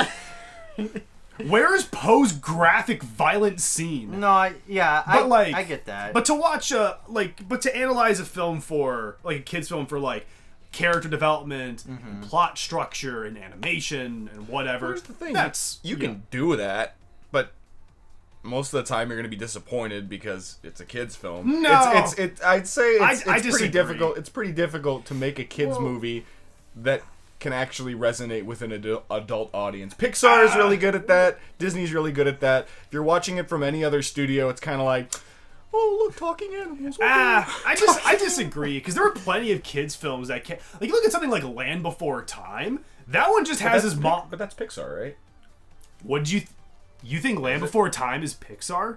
I've watched it once in like 5th grade. I'm looking at Alex, that's a film from like the 1960s. That's incredible. The 60s? Pretty sure. Wow, I thought it was from the 80s. Like, double check. 88. Oh, it was 88? Yeah. Oh, wow, I was way off. But no, but it's not created by Universal Pictures. yeah.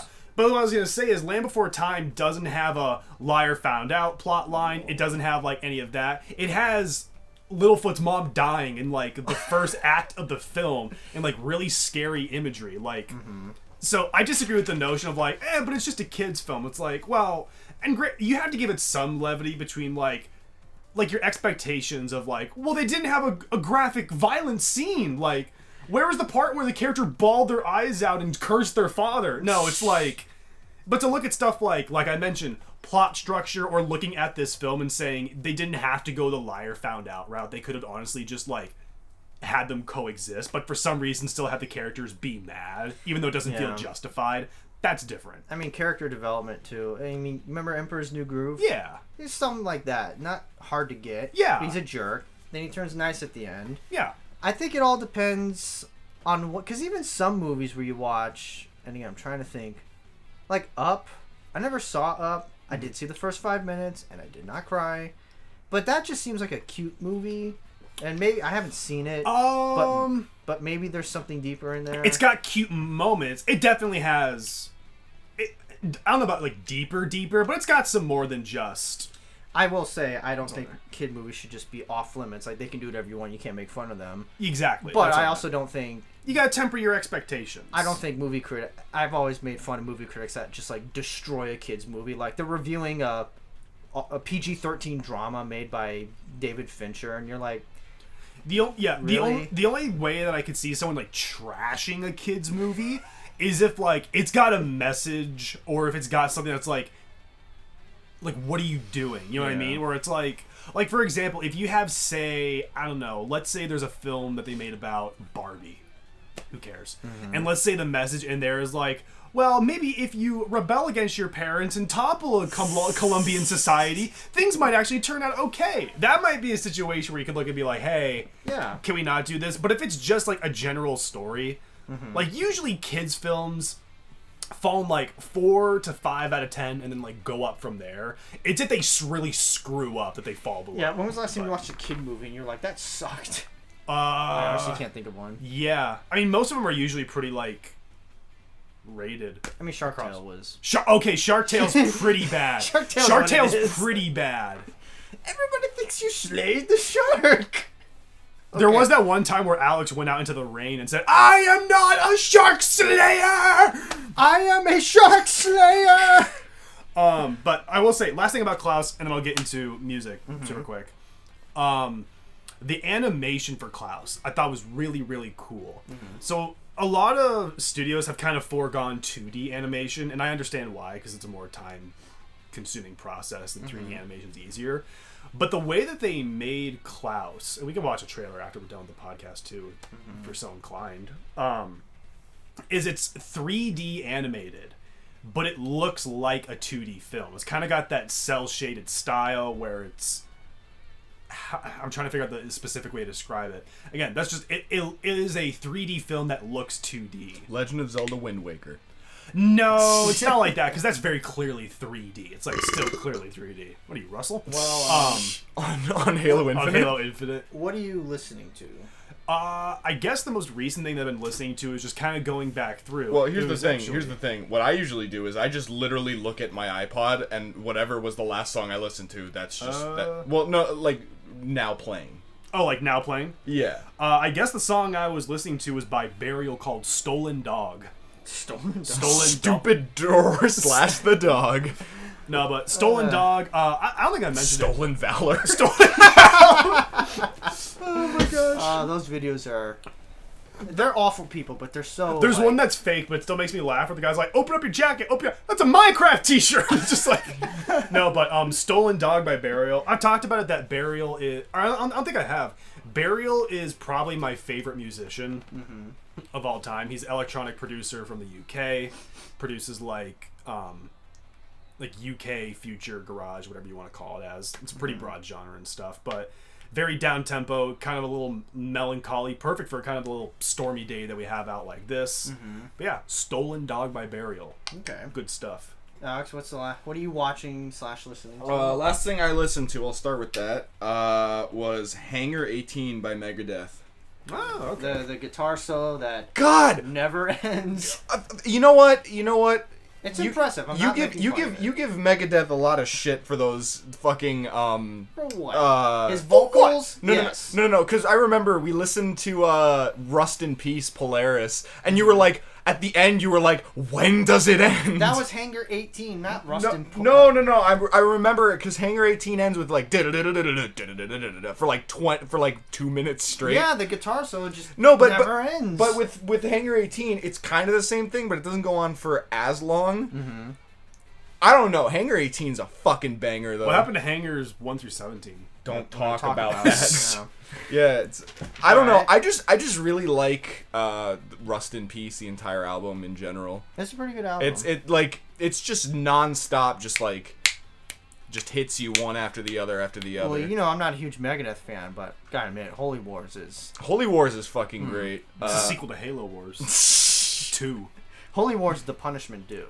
And then it goes into Hangar 18, and then it's Take No Prisoners. You know, I will say this. Holy Wars has one of my favorite lyrics I've ever read my entire life. You want to hear it? It's the opening lyrics. You ready? Brother will kill brother, spilling blood across the land. Killing for religion, something I don't understand. Ah, that's a pretty good lyric. You know why? Because it's pretty simple. Yeah, it's pretty simple. It's just... Cause, Why are we killing ourselves for God? Fuck this! Also, it's how he sings it. No, Kill brother. one thing I will say about Megadeth and comparing Metallica to Megadeth is that Metallica has the less corny lines, like the less corny lyrics. I mean, obviously they have some corny songs, like Load, reload. Look, all I'm saying is that there's a fucking song, well, In My Darkest Hour by Megadeth. It's a pretty good one. It's a good song, don't get me wrong, but fucking Dave Mustaine, I think like he literally just broke character. like he broke No, the he was facade. like He broke the fourth wall. he's singing a fucking lyric and then all of a sudden he goes, bitch. Can you pull that up? I'm dead serious. Okay, He does that. do you know what In My Darkest Hour was written for or in mind? Cliff Burton. Oh. Yeah. Now, Bitch. He says that. I swear to God, he says look it that. up. I'm curious Yeah. because I don't remember. I don't remember when. I don't have that Oh. like photographic memory of like remembering the exact second in the song that it happens. But I can I do. try and find it. I can try Alright. and find it. But yeah, Hangar 18, good song. Whoa. It's short, so if you're not really into metal, it's over before you know it. It's a good song. What was the last thing you watched? All right, here's a clue. Yippee-ki-yay, motherfucker. You watched Die Hard. Well, which Well, actually- Die Hard? The first one. Oh, well, there's like 4 or 5 Die Hards. I don't care. Well, you could say, what if you watched Die Hard 3? Wait a minute. That's actually a lie. That's I was actually. gonna say, Die Hard, that's a lie. I know the last one that you watched was. Yeah. Here's the real hint. I still know kung fu. You watched Matrix. Matrix Resurrections. Oh, that's Yeah. right. Yeah, and I know you haven't seen it yet, so I'm not gonna talk too big in detail about it. But holy fuck, what a stinker! I watched it for free, and I still wanted my money back. That's why Because here's the thing. I'll find it in a second after I'm done talking about this. I watched the first Matrix for the first time, all the way through in one sitting, the night before I saw Matrix Resurrections. And you know what? I didn't watch 2 or 3. And you know what? It did not fucking matter because Matrix Resurrections hinges on your nostalgia and you remembering the first movie so fucking much that the other 2 don't matter. Jesus. You know why I think that's funny? Because even the creator is essentially saying, second and third one sucked. Yeah. Remember the Matrix? Literally member berries. It's fucking. Alright. It was. Don't spend your money. Wait till it like comes out on fucking Netflix or something. You know, Don't. the last movie I watched? What was that? Spider-Man. Oh yeah. Far From Home. You guys talked about Far that From on the Home. podcast, right? Yeah. Oh, the second one, the one with Mysterio. Oh, No Way Home. Sorry. No Way Home. Yeah. Oh. You guys talked about them on the podcast, right? Yes. Yeah, with Chris. Yeah. Yeah. Yeah, spoiler warning, no spoiler warning. Fuck you, Tobey Maguire, when he fucking pinched his nipples and he said, oh! They hurt! They hurt when I twist them! He said, Andrew, please! I'll say this. I have after a web watching block! after watching it a second time, there definitely is a pacing issue. Oh, you watched it? I You did. watched I the saw it. second time. I saw it a second time as well in the theaters, and this time I wasn't sitting. We weren't sitting like in Oh yeah, the so you corner. weren't like this watching Yeah, it? we actually saw it like dead center, and honestly, it made it watching it a lot better. But anyway, Pacing issues. Yeah, it starts off really fast. But it's almost like the first 40 minutes, it's fast, and then for the next 45, 50 minutes, there's like a lull. And I kind of wish they would have spread out the action rather than it starting fast, and then a bunch of lull, Yeah. and then ends fast. I was gonna say with No Way. Again, I didn't see No Way Home because I haven't kept up with Marvel movies since like 2013. I'm really have begun noticing in like the last couple of years just how important pacing is to a film. I was thinking about this morning. I was thinking about Rise of Skywalker again. God, that film's pacing is so... Oh, it's so bad. It's weird because the film is really long. It's actually a pretty, like, long film. It's been like a year or a year and a half since I've seen it. But did you also feel like the film just never stopped going? Like, it was just like, we gotta keep going. It just felt like it just kept going and going and going, and there was never a time for there to just be, like, a scene. We're talking about Rise of Skywalker, right? Yeah, number 9. Fucking sucked. It did suck. Oh. I only saw it once in the theater with you guys, which had a great inside joke we'll get to in a second. Okay. But I want to watch it again because I honestly don't remember much. I only remember the water planet scene, which was cool. Yeah. But I think that's also probably a sign of a film not doing too well when you're like, you don't... When a Star Wars film and you're like, oh yeah, what happened? Oh, I found it. Oh, you found it? Yeah. Oh, he found the He little- literally goes, ha ha, bitch! I hear swear it. to God. Wait. Alright. All Alright, I'm ready. I think this is it. You can barely hear it. I barely heard it. I heard it. But it's... I did. He doesn't go, but he does. He goes, bitch! Sounds like Seth Rogen. He goes... Anyway, that was that. Yeah, if you couldn't hear it properly, I'm sorry. Go look up In My Darkest Hour. It's like more than halfway through. He goes, you just laughed! Ha ha, bitch! Anyway, yeah, Rise of Skywalker fucking blew dick. Sucked. So bad. Yeah. It's so bad. So, I don't think we talked... Yeah, I haven't done a podcast for a while. So, Wait, before we do that, yeah, last sorry. thing I listened to was Rosetta Stoned by Tool. Oh, nice. Anyway, yeah, continue. and Maynard took a big hit of a spliff, and he was like, I'm so stoned, dude. To briefly, while we're on Tool, before we go back into Rise of Skywalker and how stinky it was, Yeah. Stone and I have had... We started off in the middle of the year kind of having like quote-unquote deals of like people play one game and then someone plays another or something like that. Very true. The current one that Stone and I have, and I think is the last one we'll ever do, Maybe. You is never know. I'm going to be listening... And we kind of started a little bit. We've been kind of slacking on both our ends, I think. Me listening to Tool's discography, and Stone listens to the discography of Aphex Twin. Where did you get with Aphex Twin? I don't remember. I'm pulling it up right now. His discography, it's huge. Now you did tell It's me, huge. I said only- just do the studio albums. You'll be fine on there. but then I thought, yeah, but I want to go all out, so I decided to include the EPs. Which oh boy. But not just that. That you didn't have to do anything extra with Yeah. that. That's my own That's personal which is cool. decision. But because like outside of Aphex Twin, there's like AFX, Analord, Polygon Window. Well, look at this. Just He has- like so much. He has 9 studio albums and 49 EPs. 9 studio albums. What? 85, Volume 2, I Care Because You Do, RDJ, Farting and Druxa. No, he should only have 6. Farting and queefing at the exact same time. That's actually a part of his spin-off series, but okay. Spin-off series. Um. Compilation album 6. Oh, that would explain it. If it's compilation albums, Well, they, no, they there's- count those. I think they're separate though. Let's see, 85 to 90. Oh no, wait. No, 3. Oh, classics and 25 mixes for cash. Okay, that's fair. But yeah, no, that's our deal. Stone, I don't think you got into 85 to 92, right? His first album? I I think you started I it. did it. No, I did it in order. So I did Analog Bubble Bath, That's a good one. I like that one. Analog Bubble Bath Volume 2, Didgeridoo. That one's fun. and then Xylem Tube. Yeah. I feel like there was one more. Actually, you know what? I have the reviews on my phone. Oh. For all of them, so I can tell. I will say, maybe kind of stop once you get to like Xylem 2, because once you get there, that's when you start getting into like the EPs in the mix of his albums. And I think it's kind of better to see the change in his music as you're going through the studio stuff. Well, but- I'm gonna do both. It's like Okay. I'm doing in order what came out. So Okay, I think that's fair. his first album is next. I'm gonna do that. All right. But hold on, where are my reviews? I actually spent a lot of time. Where's my with these. ham? I put it right here. Oh, here we go. Rum ham! Rum ham. I'm sorry, rum ham. So Didgeridoo, Analog Bubble Bath. Analog Bubble Bath's One. fun. I like Analog Bubble Bath, but He actually recorded it in the bathtub. he went. Entrance to Exit. He pissed so hard it came out the top of the water. Didgeridoo. And he sampled it. He sampled it. It's the hi-hat.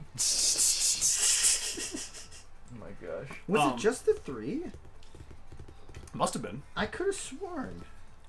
Well, hey, while he's Yeah, getting that stuff into you want to talk about Rise of Skywalker and how stinky it was? I'll join in a second. Yeah. So, I remember what I was going to say. What? So, Alex and I, we didn't see Force Awakens together, but we did see Last Jedi together, and we saw Rise of Skywalker together. Well, Stone was there, but he was a row down. He was a row down. That's right. Well, when we left when we left Last Jedi, we were in a state of nirvana. We were I don't know about that. What? No, It was more like a What? state of indifference. we no, cause Contemplative indifference. cause you were just like, I don't know if I liked it or not. But with the Rise of Skywalker, we weren't even out. We got up from the seat and you were like, this fucking sucks. But I think that some of that was attributed to the fucking Okay. lady in the row, like to the left of us. So- she was like on her at the very like last 2 minutes of the film. She had her flashlight on. She was like, "Oh hell no! Where'd I drop it?" And it's like, dude. And there was You couldn't have waited till the end. And there was the old lady right to my right who was like saying lines before they would be finished in the film. Like, what are you doing? Wow. Like when Ray was like, Wow. she's like, "What's your name?" She went, "Yeah, Ray Skywalker." I don't know why she's George Lucas. Ray Skywalker. But I think even if that experience wasn't bad, like just being in the theater, God, the movie sucked it's anyway. Just, I still laugh out loud because Oscar Isaac, the guy that plays Poe Dameron, he's a big Star Wars fan. Like, he was a fan of Star Wars when it originally came out.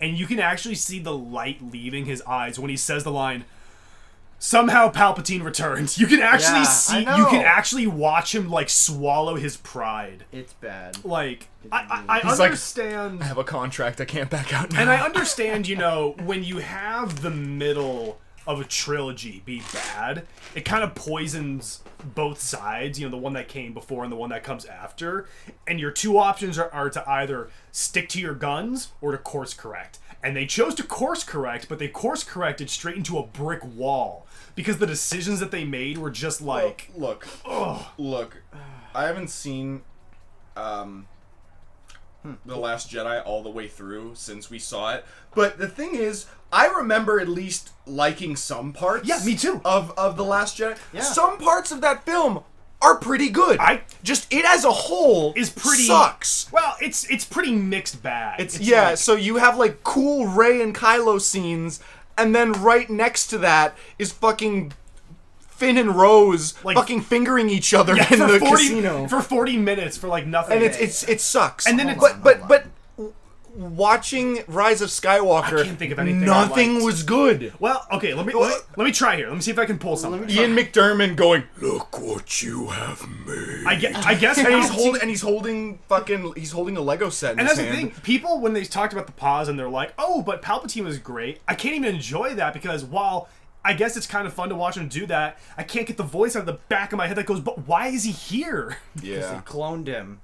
Did they? That's what they That's said. so fun. Here's the thing, though. It's still no one still has a consensus on this. Well, not just No, that. they never the said problem cloning. the problem with screenwriting is, I know it's supposed to turn your mind off, but when you have something stupid where nobody goes, "They cloned him," and nobody in the movie goes, "What? How'd Yeah. they do that?" They just kind of go, well, There's okay. a guy I've been watching on YouTube recently. His name's Bricky. He's really, really good. No, but he had a video called "Suspension of Disbelief" in Ed, and Eddie. He normally does video game stuff, but he just talked about suspension of disbelief, and it was I'd say go watch it because it's better to just watch that than to listen to my ramblings of trying to explain it better. Mm-hmm. But he did something where, because I've had this for a while, where it's like, why is it okay to excuse some films of their logic and then some others, like, you're super hypercritical of it? I say that Fast and Furious, they can do whatever they want. People will still give it $1 billion. And I guess one of the reasons that he brought up is the idea of enjoyability and the question of how much do the characters. Because if you explain too much, then it's like, then you pop up all these other questions, and if you explain too little, then all the questions start popping up. And I think Rise of Skywalker went way too far into the not explaining anything category. Because then if you it's in one of those, and he brought up like some Ed and Eddie episodes where he's like, it makes no sense, but you're enjoying yourself, and the characters are just rolling with it, so you're able to believe it yourself. I guess. I think it was the episode was like a boomerang. Where Oh, yeah, they grab it and it that's turns great. their personality like completely opposite. He's like, it makes no sense. We don't know where the boomerang comes from, but the characters are able to roll with it and have the enjoyability. So you are too. Yeah. If I would hazard to guess, it's definitely a psychological thing. Because you watch Ed, Ed and Eddie, and it's a fucking crudely drawn cartoon. And you're like, when you go into it, you already have the expectation it's a cartoon. Nothing's gonna make sense. You just have a good time. Or very little sense. You go into Rise of Skywalker, you're like, well, the first 3 films kind of made sense. The prequels sucked, but they at least made sense. At least made sense. So your expectation, Anakin's birth is the your only thing that's like, your expectation was you were going to find out everything, every question you had from Force Awakens and Last Jedi was going to be answered with this film, but you left with more questions than answers. Well, no. So that's the problem. No, they answered the questions, but they answered them in the most unsatisfying way possible. I told Alex this. I think one of the biggest problems was they brought in Rian Johnson to do episode 8 rather than just J.J. Abrams doing all the movies. See, here's the thing, though. But J.J. Abrams kind of has a tendency to just, like, create stuff and have no idea where it's going. He did it with Force Awakens, where Rian Johnson came in and was like, so what happens next? What did J.J. have plans? Like, well, nothing. You have to pick it all up. Yeah, but look what happened. J.J. did that, which had its own faults. Yeah. Ryan Johnson came in, did his own thing. But then J.J. came back for the 3rd one, and it was the worst one. So I don't know what to think anymore. I honestly think he should have done all 3 or get 3 different directors. That's what it should have been. That was them trying to pivot back as much as they could. Like, hey, JJ, can you come back? And I think try to fix didn't they this? have something where it was like Jon Favreau was going to do the 9th one. I could be remembering that wrong. No, but he did Mandalorian. Which is good. Yeah. But he also At least did, the first season. The second season fucking sucks, except for Bill Burr. But he also funny. he also did the 2019 Lion King, which, but He also did Iron Man, so yeah, I don't know. He did Iron Man 2. Now I don't know what to think. It's just, John Favreau's literally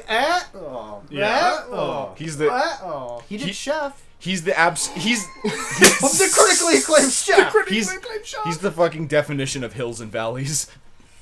Yeah. oh, is it not Ohio? Gozaimasu. By the way, Aphex Twin. I skipped Analog Bubble Bath Volume 2 by How could you accident. do that? All 15 minutes of it. But no, yeah. Stone, you have an entire list of things, and we Yeah, haven't even no, gotten to I like know. half of them. Well, why don't we do the anniversary? That's the joy of having me on here.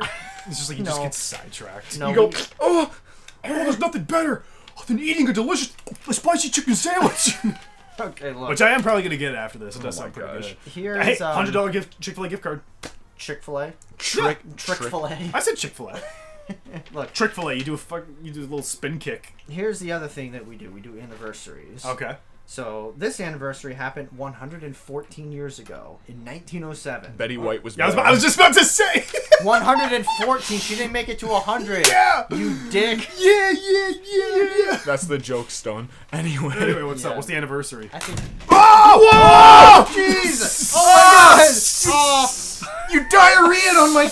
oh, it was an accident. Stone hit his laptop and just spilled Alex's Yeah, coffee everywhere. Stone Wow. punched his laptop with the force of 1,000 suns, and then knocked my coffee over onto my. Stone drank like a half a Lord. cup of Monster Energy and put a hole in the drywall. It's not a big deal. I don't Yeah, really but care. still, you know, the pen fucking hit the laptop. Oh god, that's gonna sound beautiful. Oh, That's man. gonna be great. I'm more sad about this than Betty White. Anyway, what's the anniversary? Alex's carpet, no! It's a nice carpet. It is a nice carpet. It's got the King Crimson pattern. This is the top moment. This is the drop of 2021. Oh god! Yeah, it's like when they try to break the bottle on a ship. This is like the bad omen for the next year. Great. During its debut, the Costa Concordia. It's going to eyeball it. A bad omen. No, but Okay, look. Back in 1907, the very first New Year's Eve celebration is held at Times Square. Oh, shit. Really? Which was then known as Long Acre Square. Long Really? Acre. Yes, in I Manhattan. find that in, like 1907. That's Yeah. the first New Year's celebration. Well, before that, they were probably... not Before allowed that, they to. were banging sticks together, and they were like, ha ha! I was just gonna say it was everyone before they were just like, oh, it's the New Year. Yeah, that's what New Well, Yorkers sounded No, like. that was my before. version of like an Irishman. Oh, it's the New Year. Oh, Yeah, did you listen to the... No, well, probably not, because Chris was on. But did you hear my bit about the Wright brothers? Oh no, I didn't. What is it? Okay, Here. so essentially, what year was it? It was early 1900s. Let's say 19. This is gonna bother me. I just want to get the year right. Essentially, what Stone was saying is like, Wait, no. no. It's from my bit, so I get to explain cry it. about it. That's Alex's I am go-to recently. What? Say cry about it. Cry about it or boo-hoo. That's been his thing. Now, boo-hoo's been his newer thing, but cry about it was it. Then that kind of. I need to take a piss. Can I go take a piss? Sure. It's half my podcast. I guess half it's my 1/3 podcast. right now. But Can you make it? you own nothing. Never. All right, I'm gonna Just come around Yeah, I'll here. just Why come you around. coming around All right, the you guys dark discuss while I go Alright. to the bathroom. Okay. Take the scenic route. Casino Town. Okay. All right. 1903. That's what it was. Okay. So, have you seen the famous picture of the plane taking off? Yeah. The guy's wearing a suit and it's in a field. Okay. That's already kind of funny. I like that. But I have to ask, do you think, this is 1903, they're very sophisticated, they're wearing suits in a field, do you think when the plane flew off of the ground, do you think they were like, yes, let's go, we did it? Or do you think they were like, very good. Yes, quite. Yes. Well, they weren't British. They're in the United States. But even then, they're just like, very good. Pulling around. You know what? I'm go. going to go ahead and guess the first one. I'm going to guess the first one because all the images of people being really proper and, yes, did you check the Dow Jones? Like, all of that is because there was, like, a certain image that people had to be given. Because keep in mind, this is, like, 1903. Mm-hmm. Just only a couple years earlier, people in France were getting their heads chopped at the guillotine. Like, it's not that long restraint. And also, it's just kind of related. It's, like, slightly off topic, but it's kind of related. What? I returned. For context, he told me the bit. All right. Yeah. Oh, jeez, sorry. I'm gonna end up spilling freaking coffee again. But because people were like, why can't people have why are songs so dirty nowadays? Why can't they be nice like they were in the 1950s and 60s? And I was like, I'm gonna do a little bit of research. There was a song that I found. I can't remember the name of the woman. I'll try to find it here that I can. Mm-hmm. I think I looked up dirty 1930s song, and it was like the most sexually explicit, Wasn't the it just most vulgar. Slob on my dong. Yeah, pretty close to Cum in that. my thong. It was like, yeah, I'll I know what you're talking about, and holy fuck, is it bad. I won't read off. Yeah, the song is called "Shave 'Em Dry," which is a beautiful name. Yeah. But the lyrics were so explicit that I'm not gonna read them off here. I'll let Stone read them a little bit. Okay. These are actually. Yeah, just read the top two if you want. Oh my god. Okay, yeah, exactly, right? Three lines. If you want to look it up on your own, it's called "Shave 'Em Dry" by Lucille Bogan. Bogan, something like that. Whatever. She's I'm pretty dead. sure cum is in the first line. Let me check. I don't think it was. Let me see. Definitely the second line. It's in the second line. You want to read it? You want to read them? It's pretty bad, right? So to answer your question, the bit of were they like, yeah, or were they like, yes, quiet? I think it was, let's go. I really hope so. And then Orville had the number one finger and all that. Well, the other thing, do you think they said? Chris brought this up. Do you think that was the first instance of a dude? Let's go. No, that was probably the Trojan horse, right? What he said was, "Let's go" wasn't invented. Nope. It was discovered. That was dude. Oh, dude wasn't invented. It was discovered. Yeah, he said it was the first instance of a let's go, and then I said dude, and then he said dude wasn't invented. It was discovered. But again, I mean, come on, you're flipping out over the Daily Bup. These fuckers made a plane fly, and they're just like, all right. That's such a great way to demean me. No, I love my it. achievements. I love I'm that that's the not. end of this. Oh, what an achievement! It's the Bup Cube. I'm just saying, we get What did excited. I do? Nothing. No, I'm just saying it's the end of the spectrum. we It's get excited over the tiniest little thing. But these guys they flew for 59 seconds straight. Which, by the way, you think if you're Orville or whatever, you're like, 59. One more second. I know. Just one more second. I would be. There would be that voice in the back of my head where I was like, "Oh, that's pretty good." Could have been 60. That was the longest one too of the 4 flights. The longest was 59. The shortest was 4. Because think about the history books now have to say 59 seconds of flight. You can't round up. No, it's cheating. I'm stats. I love specific stats, but man, 59 That seconds. sucks. If you're Orville or Wilbur, you're just like, You're seating in your I gamer think they chair. would like jump off the plane if it was 59.9. Like that would be. Yeah, and they would fall down round like the 4 feet to the ground. it's like 59.5. What? We can round it. We can round it. And Orville's like, no. No.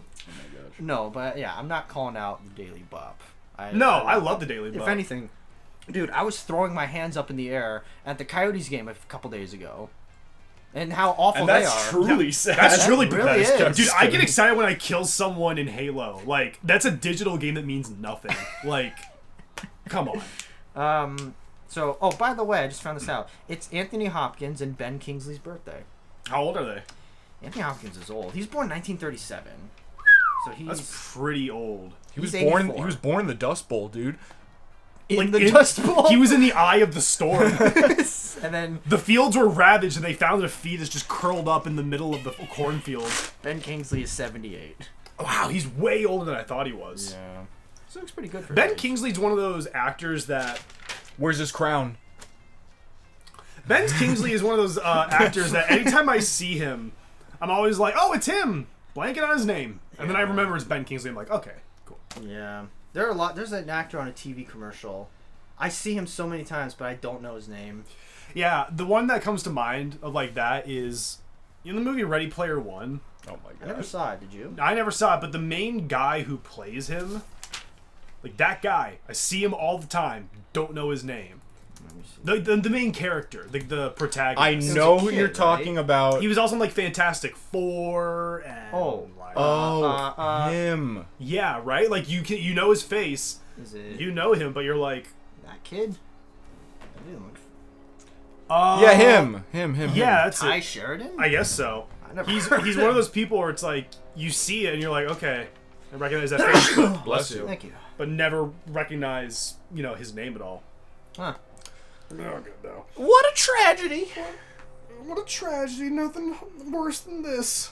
Nothing worse. Nothing. Than this. Yeah, there's nothing worse than not remembering Wasn't he also in- Ty Sheridan's name. Wasn't he also in Percy Jackson, or was that another guy? That sounds like a different guy. I don't know. I never got into the Percy Jackson stuff. Is I it- was just never really into high fantasy as a kid. I don't know why. Wasn't there this one? There's this one actor who's like a young man, and his name is like Esker Ebert or something like that. Like he's got a really weird first name. You know he was in? No, fuck. All I remember is like vaguely what his name is. It's like Erknin. It's weird. Can you spell that? No. Can you Well, use it in I a don't know what sentence? to I think tell we're an impasse here. I don't know what to tell you, man. I'm not telling you to look it up. I'm just saying that's what I remember. Maybe somebody who's watching this will be like, I fucking know who you're talking about. They're almost as excited as the Wright brothers. They punch a hole through their monitor and knock over their coffee onto their carpet. It's just something you want to tell us? Have you guys seen Goofy movie? Thanks. No. I'm gonna say at the next funeral I go to. At the podium, you're just like, you guys ever seen Goofy movies? And then the guy in the back like, no, but I've seen an extremely goofy movie. When they played in the X Games. I thought those were the EXE games. No, that's Alex's thing. Look, do you guys remember Marble Hornets? Yeah, I remember. I never sat down and like watched the series, but I'm very, very aware of it. I'm going back and watching them. I got through the first 15 entries. I gotta say, I mean, of course it's fake, but it's just when I watched it when they were still releasing episodes. Yeah. I remember one day I was like, Well, context before we get into that. Alex, do you know what Marble Hornets is? Okay, so Stoney, you want to give a little bit of background? you want me to break it down real simple to you? This was Slender Man before Slender Man blew up. That's about Fair. right. Yeah. But what's cool about it is there are these entries. They range from 48 seconds to 20 minutes. And it's about a kid's making a film project, and then he starts acting weird, and he has a bunch of tapes, and his friend watches the tapes, and something weird's going on. So he uploads himself doing this own little investigation. But you want to talk about like real found footage stuff? This sold it very well. Yeah, it's very Blair Witch, which I Yeah. like. I like Blair Witch. Oh, I love Blair I Witch. like Blair Witch. That's like my favorite horror movie. He's never seen You it. just watched it last week. Alex has never seen Blair Witch, but he constantly craps on us for liking it. The thing is with found I won't footage, deny that. when found footage is done well, when it's done really, really well, it can be awesome. Well, Yeah. you guys have never seen Chronicle, right? No, I still need to. I think I saw the CinemaSins for it. Well, Maybe. and that was enough to shape your entire opinion of it. Oh, you did that I on don't Blair Witch and remember. everything. Yeah. Gonna cry? Gonna piss your pants, maybe? I'm Alright, like, no. I was gonna say found footage. I think that movie is found footage done right. some parts of it I've seen look found it- footage, but other parts I'm like, It falls flat a little bit at the end, I think. Well, not falls flat, but just like goes a little bit too fast. You remember Project X? I loved Project X. Oh, Project God. X was fucking hilarious. That's found footage. It is Yeah. found footage. No, I love that found footage can it's Yeah, usually it's a pretty- it's almost universally used for horror or thrillers. But then it's like a comedy for fucking Project X, and it's Yeah. like that's Yeah. pretty cool.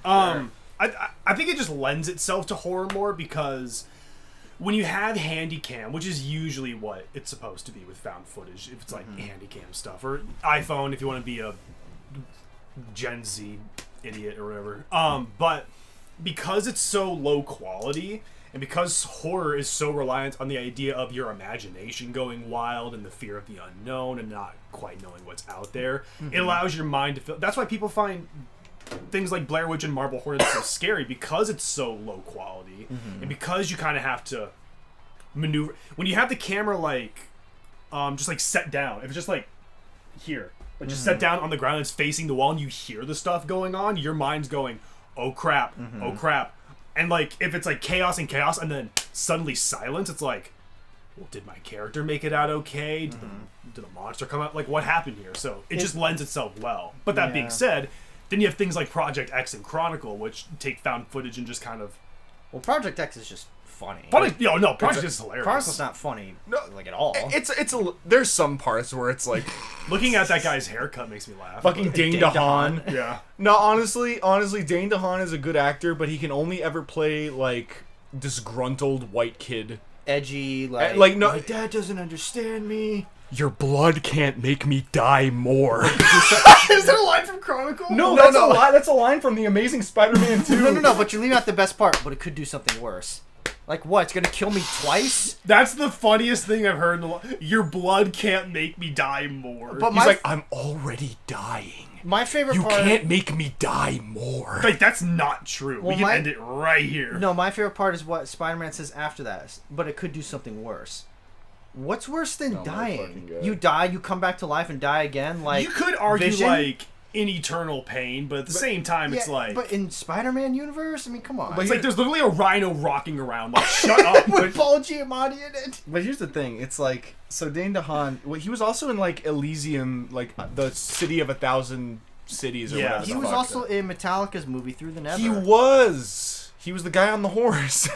No, he he was wasn't. he's the No, kid. he wasn't. He was the horse. He was the... Yeah, like Dane DeHaan. I mean, I could beat him up. We're calling it a challenge right here. Dane DeHaan Okay. square up No, against Alex. I'm sure he's a very nice guy, but like, I wonder if those bags under his eyes are like always there, even when he's not filming something, or if that's just like how he is. I think... 'Cause, Hey, no, you! I think Are you so. always this ugly? I didn't say that was ugly. I'm just saying he does the disgruntled white kid role fucking perfect. He's the quintessential epitome of like that Okay. role. Dude, Question I want to ask. And that's why he's so good in Chronicle, because you look at him and you're like, what a pathetic fucking white kid. And it's like, that's the point. Okay, well, question, and I don't know if you guys have this knowledge. Has he or has he not played a school shooter in a film? Because he would be like... I don't think that's he like typecasting right there. Like that's... You ever seen a Goofy movie? No, but I have seen an extremely goofy movie. The Excalibur. I don't know. That's... I don't know. It's going a little far. Anyone can do this. Dad doesn't understand me. It doesn't Dad really doesn't take. understand. It doesn't take much to It's- play the disgruntled, like. Also, the bags under his eyes. It doesn't take much to play that role, but looking the role I think- is something that, like... Yeah, being white. Yeah, well, That's the end of the podcast, everybody. Bye-bye. All right. no, but you ever seen Jim Brewer? He's born with eyes under his. Eyes. He's born with eyes under his eyes, Bags. under his bags. Yeah, bags under his eyes. I messed Jim that up. Brewer. Who's that guy? Is he a comedian? He is a comedian, yes. All right. Oh yeah, I know Jim Brewer. So Wait. when you go up to Jim Brewer, he says that I was born with these eyes. Yeah. But I will say, because we were talking about like the idea of like, I made the joke of like, are you always that ugly? Every once in a while, you might like see a girl and it's kind of got like baggy eyes, like, oh, it's kind of cute. She's all tired.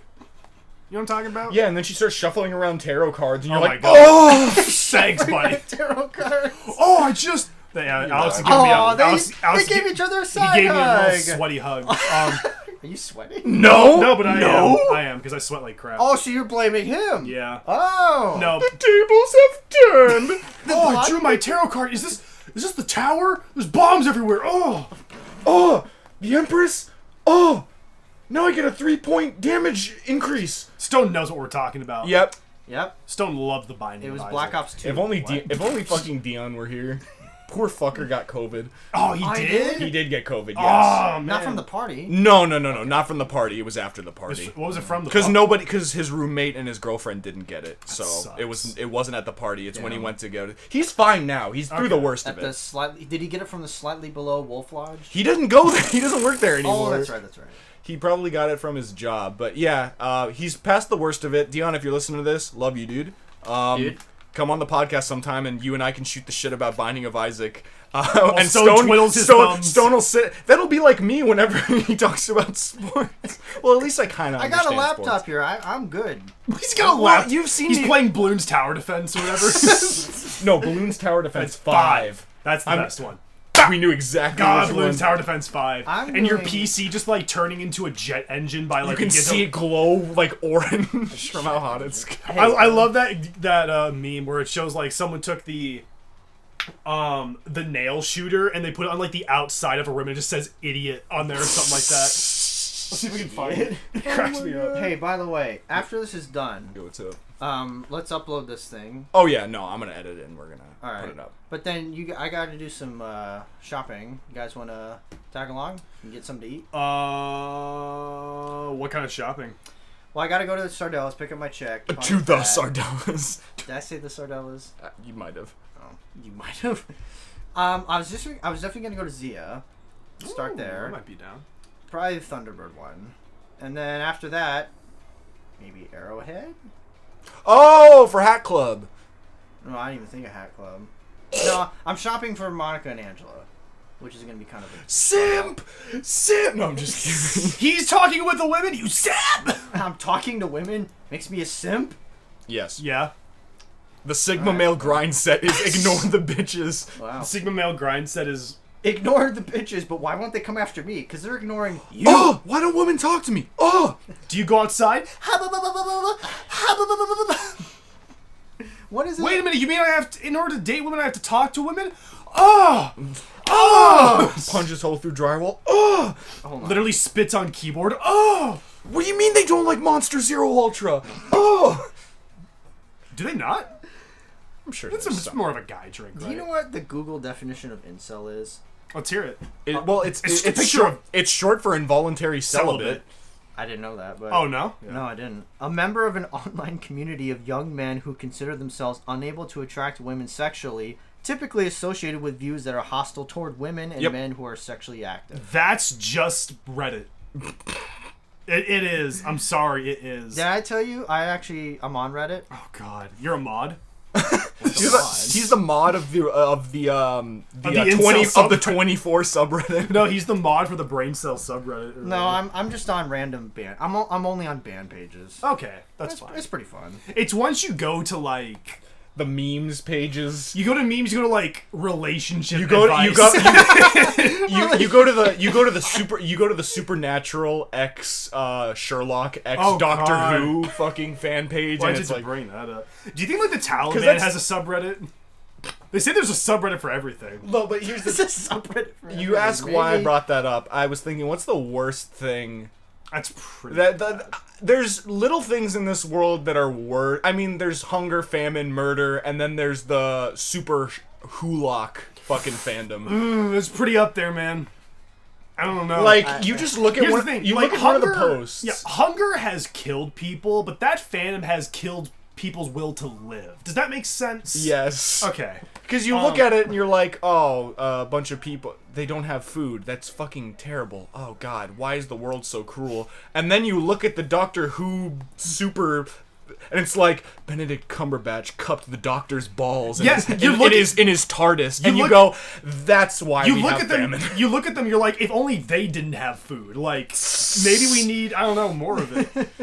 Oh my gosh! People keep saying there's like a food shortage. I don't know. I went to the store. You know I what? saw an apple. You know what? If I'm gonna be completely honest with everybody, Yeah. And you're gonna make fun of me for this, but I don't give a fuck. I watched some of Doctor Who, and I liked it. It was fine. I know. I'm sure it's fine. It's fine. It's like a Rick and Morty situation where the never mind. No. Let me finish, dickweed. Mr. I need a PhD in like psychology to understand Mr. David Lynch's films. Slow your roll, Jericho. Let me finish. You can't use slow your old Jericho on me. That's my stick. Freddy. Go play Pikmin. I'm kidding. I love you. Get a side hug. Yeah, cup your shoulder. No, it's a Rick and Morty situation in the respect that the show itself is not that bad. It's the culture surrounding the show that makes it it's the fans. Unbearable. The fans. Yes, essentially. Yeah. What Doctor Who did you watch? Because I watched the new ones. The old ones from the 1950s. I didn't get to that. I'm sure it's fine. Whatever. Don't care. I watched the newer ones from like the early 2010s. I heard the most recent one was like really the bad. female doctor. The female doctor. I've watched so many fucking video essays on video. No, it was pretty funny. It's like some fucking Irish guy who's like the doctor. He's the doctor. Yeah, no, that's what he sounds like. Dude, that's everyone in Europe during the Black Plague. The doctor. No, he's like the doctor. What a dumb twat. That's what he fucking says. Oh, the doctor's a dumb twat. Yeah. Oh my god. No. But he says it I like lived through the potato famine and this is worse. fucking no. I don't know. Like no, but the one with David Tennant. He's like the short-haired brown guy. People said that. He's got like the very angular face. He was the best doctor. I don't give a shit what anybody says. And then there's the guy with the poofy hair and the big nose. He grew on me. At first I was like, who's this fucking clown? And then he grows on you, and by the time he grows on you, he fucking dies. So it's like, alright. No, I know the guy you're talking about. No, it's not that he has a big poofy nose, it's that he's got like no eyebrows. True. That's what it is. Fuck, what the fuck is his name? I don't care. What's his name? I don't care. Crap. Oh, crap! It's not David Tennant. No, David Tennant was a... Matt. Wasn't it Matt something? Matt something. Matlock. Matlock. You know my grandfather. You have to get home before 4 because Matlock starts. Whatever. Point is, that's basically what it is. But you combine all four of those, Supernatural and fucking Sherlock together, and you just what do they do? It was like it's Supernatural. Okay. Sherlock and Doctor Who. Just those three? It was like super. It was like Super Shoelock or whatever the fuck it is. God. It's really bad. I don't even know how to recover from that. Where do we go from here? You know, Zane, you had a good line. I forgot what it was. You said something to Russell where you're like, I know this was free, but you got to get your money back. Oh, God. What did I say that about? I think it was... It's when I gave him Doki Doki Literature Club for Christmas. No, that's fine. Which I'm glad that he knew nothing about that game. Like, hey, just played it. Also, yeah, we okay. So on December 23rd, we exchanged Christmas gifts with one another. You know, we all got each other some stuff, kind of gave it out there. Alex said to me the day of, he messaged me, he said, "You're going to hate your gift." Well, the thing is, I knew what I wanted to get you, but I hadn't secured it yet. Okay. Yeah. Wait a minute. Did you tell me what it was going to be? I think you did. Yeah, What was it? I was gonna get you the fucking Danganronpa Decadence collection. Oh yeah, and no, see, I would have been okay with that. But been fine with it. I just know you gave me shit for it. Like, no, I didn't give you crap for it. We're on the fucking subject of things that are okay, but the fan base ruins them. Danganronpa's one of them. Cause you look at it and it's like you like Phoenix Wright. Yeah. You like Professor Layton. I do. It's basically that. It's basically that. And it's got some cringy moments, but so do those games. Like Danganronpa, JoJo, not Siwa, by the way. The dick-sucking one. Yeah. Not Siwa. Yeah. No, she's gay. She actually is. That's Whatever. good for her. Yeah, Go, good- girl. Go girl. Go, have, girl. Have, Girl fun with boss. that, have fun with that six head. But like, yeah, Danganronpa, JoJo, they've got some good stuff in there, but the fan base The just fan makes base them- just fucking ruins it so much. It sucks, right? Rick and Morty 2. Stone doesn't know who this is, but fucking Mr. Curum, he came up to me. So I drew one of my characters in like that style. Which I was style? Like in the Danganronpa yeah, I style. saw. You know, where they're just Yeah. standing there. And I thought it was fine. Yeah. And he They comes look- in and he's like, you know, for as much as I talk about Pokemon, this is a new low for you. No, because here's the difference. Because Pokemon fans will buy the exact same game year after year after year. Like, the exact same one. And it's like, whoa, wait a minute. There's Team Blank, and they're trying to, like, do some bad stuff, and they're trying to get used to a legendary Pokemon? Oh, no! So essentially what I said was, don't care, didn't ask, plus you're British. And I posted a picture of Pickle Rick dabbing. Dude, you choke slammed him into the ground. He liked the comment. He knew he was beat. He didn't respond. Anyway, sorry, Stone. I know you don't know sorry, what we're what's fucking up? talking I'm about. just reading. Apparently, one of the Spider-Man co-hosts with Tom Holland has suggested that Tom Holland should play James Bond after Daniel. No. Oh God, No. I really don't want Tom Holland to become the next fucking Chris Pratt, where he's like in everything for like several years. Well, hey, now people hate Chris Pratt for no reason. Is that why he's not getting any roles except the Mario movie? Yeah. Why do people? Oh, you saying people hate Chris Pratt because he's just been in everything? No. People hate No. Chris Pratt because a while ago he dumped his wife for like a Oh, new wife. that's that right. that Instagram post where he's like, "Oh, we have like 3 loving kids, and I love her so much." And his ex like did something with that and was like, "Really?" And people were like, "That asshole." See, Yeah, see, they say that, but if the shoe was on the other foot, if it was the wife that did it, no one would care. Yeah, exactly. They'd be Well- like, "Gatekeep girl boss." Gaslight, Yeah. gatekeep, hashtag girl boss. Yeah. See, that's exactly. that's a earlier reason. I read, I think earlier this year or last year, it came out that people assumed, that Chris Pratt was Republican. Oh my god. And you know how, unfortunately, it's just the truth, Republicans in Hollywood, They don't mesh well. they tend to get blacklisted. They do. And now The shit. Chris Pratt, and he's never even came out and said anything about it. Chris I'm trying Pratt to was find, during the third Jurassic World movie. Chris Pratt was forced to turn to the screen and say, "Get vaccinated." Vaccinated. No, didn't one of the Velociraptors do that? Yeah, blue. They clearly switched from CG to like a sock puppet and turns to the camera and goes, "Gets vaccinated." They actually just like face painted Stephen Colbert's face, and he just did it. That was Oh fine. my gosh. No, I hate that. It sounds fucking stupid to say the liberal media, but it's like fucking it's true. Yeah. Calm the fuck down. People have like just because Chris Pratt is Republican doesn't mean he wants fucking babies Well, to die. That's the thing. We don't know that. And They're just assuming it. because you're a liberal doesn't mean you want fucking babies to live. So we're gonna end that right there. And that was not a thing on abortion. I was just fucking making shit up. I like Hey, it. hey, you know what? Hey Zane, You're on your own on this one, bud. I'm not continuing that. I'm Yeah. just clarifying. What's up, Stone? No, I was just gonna say, just sit this one out. I've Zane, been through this Zane is the before. new second host. Just sit there, babe. Sometimes I've done this with Alex, where he'll just start going off, and I'm like, bro. You And know what? And you know what? He's been right every time. Yeah. Eventually, he'll ask me. He's like, "Well, what do you think?" I'm like, "You're on your own on this one." One of these days, you should just like lean back and just like let it I happen. think I have. Yeah. When you see me lean back like this, I'm either gonna listen or I'm not contributing to anything. All right. Well, anyway, that's done with that. All right. Alright, so I do apologize. On behalf of me, because I won't No. apologize. On behalf of why people hate Chris Pratt for On behalf of no our good reason. On behalf of our 63 subscribers. No, we have 64. 5. 5? Yes. Ooh, shit. Oh my god. Yeah, 64 Oh my after this God. podcast goes live. Betty White. Anyway. Oh, good lord. You think her hand was over the unsubscribe button? Like, like in Terminator 2 where the guy's like, and then he flatlines and hits the button and Yeah. it says unsubscribe. That's fucked up, but it's a little funny. That's a little funny. I just like the idea that it's Betty White unsubscribing from Korn and Kock. Well, here's the thing. It's not like Betty White died young. No, no, she lived a very long and fulfilling life. Everyone loved her. You know what? I had a soft spot for Betty White. Like I said, Golden Girls. So good for you.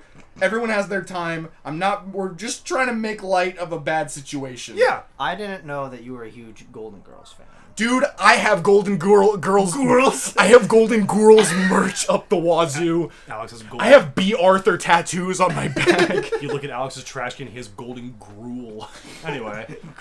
Isn't that just applesauce? Is it? Well, it's What? golden colored and it's gruel technically because it's Oh, yeah. it's gloop. So I guess. Well, applesauce isn't like... I guess it's gruel, I guess. it's tasty. It's got more like the consistency of grits, if anything. What grits are? Oh God, I don't like grits. Grits are okay. I don't like grits. It's a very southern thing. Well, is there a difference between grits and polenta? Because I'm pretty sure it's the exact same thing. It's just called different things. I do not know. Let me see. I know what polenta is. You know what? Stone's like, yep. Yeah, Big fan. Grits, in my experience, has like a little bit more water inside of it, and polenta is a bit more thick. Ugh, I don't like polenta, and I don't think I've ever had proper grits. Shrimp and grits is something I want to try. I had grits at Cracker Barrel like a week ago. It was fun. So you're gonna see Uncharted starring Tom Holland? No. I'd rather play the games. I'd rather play the games. Yeah, I just Those found games out. are okay. I just found out that those were games. You just found that out? I just found that out. Jesus, I was Stone. reading about Why it. do you think the Sony? Why do you think the PlayStation logo was at the beginning of the trailer? I didn't see that. Stone. I wasn't paying attention. So here's the I thing. don't know that stuff. Okay, so you didn't know that Uncharted was a game. Look up the name Nathan Drake. See who Tom Holland is playing, and you tell me if that's a good fit. That? Yeah. That's who Tom Holland's supposed to be playing. I mean, he looks good. You know what? I'm sure He's not packing down there, but I mean, I'm sure Tom Holland is a very nice bloke. Because he's British. Yeah. He goes to Nando's and fucking fingers his Zenyatta or that's whatever the two fuck. times you brought up. He gets fingering. crisp from a Tesco station, whatever. I hate that he has the same fucking stupid goddamn look of like bewilderment on his face. No, at he's all times. got his that- eyebrows are always tilted up. He's got the look of like Jaden Smith, where he always looks worried. This is coming from the guy that was literally giving Dane DeHaan shit because of the bags under his eyes. I wasn't giving him shit. I was. You were like, why do you do that? yeah. Why are you like that? Why were you born? Hey, buddy, can you stop? Can you stop? Whatever this is. I want his face. With Nicolas Cage and John. I was gonna say, are you just like Russell, where you just don't like Tom Holland because he's famous? Because Russell doesn't like ball players just because How they're famous. fucking dare you compare me to that? I just Bastard. did. I just did, Russell. and I did it before. Here's another thing we didn't talk about on the not gonna listen to this podcast. either. I literally told Alex, hey, me and Zane told Alex, hey, we need to tell you something. It was the Betty White thing. Don't go on the group chat. 5 seconds later, goes on the group chat. Hey, to be fair, I woke up literally less than 2 minutes before you said that. No, No, there's no excuse. No, there is no excuse. there is no excuse. You had two people telling you, looking you in your big fat eyes, saying, "Don't look at the group chat." You want to say something about my eyes, huh? You think they're fat? Big and fat. Yeah, Yeah. the bags under your eyes. What's up with that? Look who's talking. Look who's talking, fucking Lenny Kilmeister, with your fucking shaved That is cheeks. not Lemmy's beard look. No, not at all. Not at all. Your insults are weakening. The vacuum one was good. This was you're through the bottom of the barrel. You're like in the dirt at this point. Yeah. Yeah, well, you are the dirt. So you're. What does So that- what does that make me? I guess an earthworm? I guess I'm the barrel. I'm just saying. In this instance, yes, I am comparing you to Russell because he says he doesn't like something. I go, why? Remember when he didn't want to watch Squid Games, and he didn't That's say true. why? That's true. And the reason he said was that It was popular. it was Yeah. popular. Why don't you like Tom Holland? Because he's British. That's fine. I didn't watch Squid Games not because it was popular, but just because it just didn't interest me. I guess that's a lot of things. Like the reasons why I don't engage with some stuff. Like people like when people say, like, why don't you watch Marvel movies? Why don't you watch? It's like, well, the same reason that Stone doesn't play JRPGs. He's not into it. He doesn't care. Well, even if doesn't I even know- did, I probably would play 5 minutes of it and go, Yeah. You go, meh. It's just not for him. That's just where I'm at. Because like if something's just not up your alley, just like it just doesn't interest me, just say it. That's okay. Yeah, you know. But don't make excuses. You know, that was kind of like me when we started the first 5 minutes of Eraserhead. I'm just kidding. That's not even true. Was this before or after the sex metaphor? It was during. That's the first 5 minutes. Yeah. I forgot the movie. All I remember was there's a scene where like the mom makes out with Eraserhead, and he's like, "This is nice." Hell! Don't call Henry Eraserhead. They start playing porn music, and she cups his balls. Hell! They start playing Bank Heist. Jump! I don't know. But either way. Alright. Got any more topics? I was about to say, like, do we have any more? Well, I got the drops. Ooh. What were your drops? Ooh, do you want me to pull them up? All right, I have them right here. I want to hear what. All right, so we've been talking about this for a while. So you know what he's talking about, Zane, when he says drops, right? I don't think I do. Oh, didn't we say we weren't gonna tell Zane? No, we can tell him. Doesn't matter. All right. Well, there's this sports podcast that Stone watches. I remember. Or listens to. I guess you can watch because it's also video sometimes. Called the Michael K Show. And what they do is sometimes the producer will like clip certain voice lines and like play them back. Mm-hmm. You remember iCarly with the fucking weird remote? And they would like play fucking wacky zany sound effects. Like Diet you know Click. What? Let me just pull up a clip on my phone. It's better if you just hear an example of it. It's very funny. Because Zane, Stone will just send me clips of him listening to it in the car, and they'll be like, "Yeah, so the Arizona Coyotes, they're thinking about getting locked out of their home stadium. Sex." Oh, so it's like a soundboard. Essentially, yeah, but it's played live. So. No, wait, that's not it. That's just Ben. What's this one? Ben Burgett. Would side with Ryan of trying to get you to come on would be if it meant Buck coming on. See ya! Like Buck said, So it's kind of like that. Yeah, okay, yeah, it's like a soundboard. All right, so Stone and I, it was Stone's idea, but I liked it. That's disgusting. It's a picture of an old lady in a fucking blanket, and it looks like a cock. Is that Betty White? No. Oh my god, the last known picture of her. Before she unsubscribed, yeah. They were gonna put that on People magazine, but they decided against it. Anyway, so we were gonna look through all the podcasts, or some of the podcasts, and write down stuff that we thought would make good drops. Mm-hmm. And so I have 4, 6, 7, 8, 9, 10, 11, 12. I have 12 so far. I'm sure there'll be more in the future, but in episode 48, where we talked about Spider-Man last episode, there was a part where I said, you know, you might die, but, like, pussy? Who said that? That was me. Oh, okay. And then, I went to my favorite episodes first. So, like, Resident Evil 7 Part 1. There's a part where fucking Ethan picks up the phone and no one's on the other end. I saw the phone and my first thought was, oh, I'm calling Domino's. and I said that out loud, and that's what happened. There's another part where someone's knocking on the door and I'm like, I'm coming! And then there was another part where Jack is walking towards me with his big old stupid rake, and and I hate games where things chase you, so it freaked me out because it was my first time playing it. And I was like sidling along the wall thinking I would slip through the door to escape, and I was like, oh no, that's not where the door is. So yeah. Oh, there was episode 16, the Christmas cast from like 4 years ago. Yeah. There's a part where Stone says, it looks black. What was the context of that? You were talking about your Pathfinder and how it was navy blue. Oh. And it was like, isn't that basically black? It's like, it looks black. And out of context, it's just funny. Exactly. And then one of them was Zane doing the Marge voice. Oh no. I'm not saying it didn't happen, but 6 million just seems like a lot. Oh my god, that's terrible. It is terrible, but that's what makes it funny. Oh, come... Fucking, what is his name? R.R. Teal. He's like, Pearl Harbor deserved it. Oh so God. I don't want to fucking hear it. Homer, I'm going on the Korn and Kock podcast. So to be fair, we were literally making jokes about Betty White. Her last act was unsubscribing to Korn and Kock.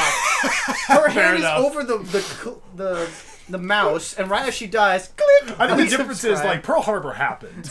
Like Betty White unsubscribing did not happen. All right. Can't confirm nor deny it. That's true. In episode 17, the last prank call, there was a part where Stone was like, I need a purple dildo ASAP. I vaguely remember that. In episode 42, In episode 42, Korn and Kock and Brock, I told Stone, suck my balls, but it was like in the background, so it was even funnier. And then this one was Brock's. He said, wait, are you Patriots fans?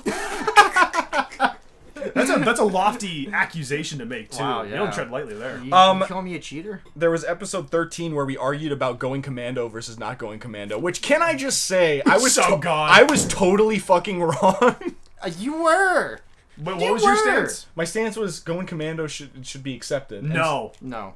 And I agree. I was fucking stupid. You know, Anyway, There was a good stretch of years where Alex would go commando all the time. So what changed? What made you switch what to the light changed? side? I fucking matured. There you go. Anyway, so there was a part where I was like, you agree with me, right, Stone? And Stone was like, no. And just no hesitation, just very quietly, no. And I was like, God damn it. And that's the drop. And then the last ones I have was from episode 41. And 9 minutes in, I literally just say, I have a urinary tract infection. And then this one, less than a minute later, you were like, we're gonna make a drop out of this. I blew my nose and I was like, oh, there's shit in my nose, sorry. And those are my drops. See, I have my drops, but there's way too many. And I'm doing the best drop of 2021, which this is still part of 2021. It's December 31st, but alright. Yeah, so this one is still an entry. So next year, I'm going to gather up all the clips for the podcast we've done this year to determine the almighty. And I wish we could do like a voting system. Like we could just have We can get a straw poll and have people vote. Because it's another thing to read it. It's another one to like hear what the voices like actually said. Because some of them, you read it and you're like, oh, this sucks. You two talk about something while I pull some stuff up. Alright. Video games. Video games. Alex, what have you been playing recently? What was the last thing I played? I played this game called Record of Lodos War, Deedlit in Wonderland. Holy- Wonder Labyrinth, sorry. How do you Wonder Labyrinth. say the title? Record of Lodos War. Deedlit is Deedlit in Wonder Labyrinth. Is this some more anime stuff? What is this? It's a Metroidvania. Okay. It's like Castlevania Symphony of the Night. Okay. It looks like... You look at the thumbnail and you're like, ew, elf girl, oh! Pretty much, yeah. But you play it and it's basically Symphony of the Night, and I love Symphony of the Night, so I'm like I love Metroidvania, Yeah. so That's probably your favorite game genre, right? You play that the most. Yeah.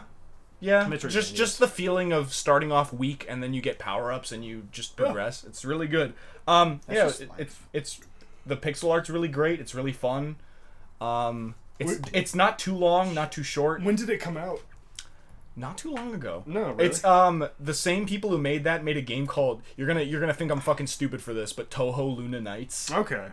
which is also a Metroidvania and is also really funny. Or not really, well, it's funny, but it's also really fun. Yeah. It's just a shame that it's Toho. Sorry, No10. No. Here, I got a drop for you. All right. This, Alex said this. Oh my. Let's see how loud. Yeah, she pulled it up. I'm okay with SpongeBob. I'm fine with SpongeBob. All right. All right. Even if you read 20 pages, Unless you're gonna read the sequel, Tit. The sequel, Tit. But the funny, and I just wish we could do this. You have a soundboard, and then we can just hit whatever we want. We just have to research that. We have to hire someone to do that. You do not have to hire someone for that. We'll have someone in the corner. That's the other thing. You get a It's- third person. They can stand in the corner. They can just do it. It's the fucking That's what I would do. I would just make beats. Yeah, it's the exactly. it's the fucking Fast and Furious scene. I know a guy.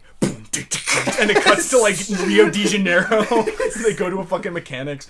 It's like, dude, we need drops for Korn and Kock. He's like, I've got you. Every single movie that shows Rio de Janeiro just plays Mas que Nada. You know that song, right? I love that Star Wars character. Mas que Nada. No, what's it right? called? Oh no, what's the? I actually don't know. It's Mas que. I'm not. Am I screwing up my my Portuguese here? You know what? Yeah, it's Mas que Nada. Yeah, that's it. Mas que Nada. Da, da, da, da, da, da, Sure, it's a good song. It's a great song. Some You know good, a movie- good bossa nova. You know a movie we have to watch? We have to watch Showgirls. No, why? Why? Because Why? it is so bad. It is so sick. It's so bad. But is like, it's not even so gonna, bad. But it's not even gonna be like enjoyably bad. It's just gonna Oh be. no, it is enjoyably bad. Ugh. I've seen some clips, and when that came out, my mom and my uncle would just have it on and just like mute it and would just talk over it. And you know who's in that movie? So then they didn't watch it. Yeah, they didn't watch they it. no, they watched it. Okay. It was on TV multiple times. Kyle MacLachlan was in it. Was he really? Yeah. Freaking. Because when that movie was on, Dune or whoever, or whatever movie, I was looking, I'm like, he looks really familiar. And you said his name, and I'm like, that sounds familiar. And I'm like, no, it can't be. And I looked it up, and he was in it. Showgirls. Oh, man. And not just that, he plays a bad guy in that movie. Or maybe not the villain, but he's definitely not a good guy in that. Yeah, I can see him playing a bad guy, though. I can see Kyle MacLachlan doing some sleazy stuff. Which is funny, because you watch him in, like, Blue Velvet, where he's just like... He's just so bright-eyed. He's like, He's so... And this movie, he's just like, shut the fuck up! It's like, whoa, dude. And he even came out and said the movie was awful. It was Oh, yeah, horrible. well, of course. Kyle MacLachlan has a pretty good head on his shoulders about, like, films and stuff. So if he says something's garbage, he'll, like... It's really hard to defend Showgirls. No, I'm Like, not saying... really hard. No, I'm not saying it is, but... We have to watch this movie. Oh, God. It's like... man. It's so bad. It's so There's so many bad. other good films out there we could watch. It's so bad. It's To be fair, though, I've come to peace that if I'm going to watch a film with you guys, it's got to be something we kind of have to, like, riff on. Well, Showgirls is like the queen, Yeah. you know. Because if we have something that's, like, serious, we're just going to, like, joke around the entire time. Also depends on... we're going to watch Schindler's List. I don't think anyone's going to be cracking wise. No, Alex will. No, he would I know try, Alex. and then we wouldn't laugh, and then that'd be the end of it. Maybe. There's that glass of milk again. What's he gonna do? I could have saved more of them! Fucking loser! You could have... I could have saved more of them. 2. Sex. You and me. Okay, I'm sorry. That is a little funny. If they had Bernie Sanders, I could have saved 2 more. You and me.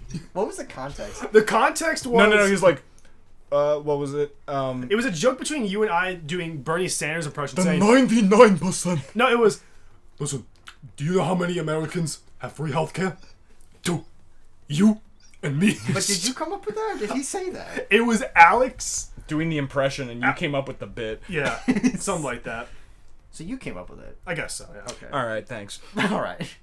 Okay, well, at the end of this, we're watching Showgirls. No. Well, not tonight. I don't have it. Although if I go to thank see God. it, At the but- end of this, you just like pull it out from nowhere. You're like, Could you imagine if I did? The entire time I had it, like, behind no. Instead, me. we're gonna watch Chronicle. Well, it's only like an hour and a Ladies, half, ladies, so- please, we're clearly watching Inland Empire. You want to? You got it? No, I don't. Oh. And plus, we don't have 3 hours to spare. I don't want to. I know, yeah. All I'll watch that with Stone, but... right. Date night. Shh. You bring the popcorn, I'll bring the butter. Butter. Stick butter on the dog. Dog with the butter. Dog with the... Oh, digga dog Bang, the bang, diggy, diggy, Oh no! diggy. What was the music video for when the car? Oh, like- that's Ball with the Ball. okay. Bob with the Bob. Ball with the ball. That's the funniest moment in any... My really name is Kid. Ball with the... I'm gonna watch that right. You want to watch right now? It's the Yeah. funniest clip ever. Just that one part. Yeah, of course. No, I've never seen the music video past that point. Who has? Oh, plenty rednecks. Fart. Bob with the. Fart with the fart to fart to fart. I'm hilarious. I really like the part where you interchange ball the with ba fart. with the fart. It was really Boogie? clever. Well, Loogie. This motherfucker built like a praying mantis. Is he hanging Buckets. out tonight? Buckets. What is the buckets thing? I came in late on that. It was a clip that Ben shows of just like some guy watching basketball and making commentary, just going, "Yo, it's got built like a praying mantis. Look at him shoot those buckets." Okay, I got it. All right, ready? So funny. For time. context, there's a fucking girl in a bikini and a cowboy hat, fucking like stroking her body in front of an RV, and all of a sudden, out of nowhere, a fucking bike does a jump over the RV. Oh, I want to see it one more time. Let me see it one more time. It's because it's timed with the music, with the guitars and everything dropping. Oh, it's so Do you think good. they got that on their first take, or do you think that was like, no, it could be better. It could be better. Do a better one. I don't know. I like to think that it was just like one take and they're like, we nailed it. Got it. We fucking. No one got will it. ever make fun of this.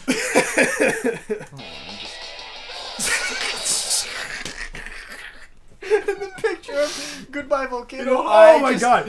Okay. Have you guys talked about Goodbye Volcano High on here at all? We must have at some point. Okay, it's so hard not to. for very brief context, I have more basically- Twitter followers than them. Fuck them. So, for brief context, there was a game that was revealed at the PlayStation 5 like announcement, And along with games like Demon's Souls, they announced a game called Goodbye Volcano High, which was basically like a game for... How do I want to put it? Bad? Your dad's not gonna like it. Yeah, your Just dad's put it not that gonna way. like it. It's for like furries who go on Tumblr and Twitter all day. It's what it is. I mean, Am I wrong? I'm- Am I wrong? no, I'm Am I wrong? I'm All these not. prehistoric furries getting all up in here. But basically, I was browsing around on the Goodbye Volcano High Twitter because I think it's our most anticipated game of the decade, right? It Honestly, is. it really is. And it got delayed. It got delayed to for 2022. narrative reboot. For narrative reboot. well, considering they're spending all their time making they/them like shirt Pins, patches, yeah. like that's not no that's not a fuck- no joke, by the fucking- way. They really did that. no fucking brainer. But I was gonna say that they posted a screenshot of like trying to get to school, and it showed two of their characters like flying through the air with like their books in their arms and their wings spread, and to pair the visual comparison with that versus the Ba with the Ba music video gives me life. It's so good.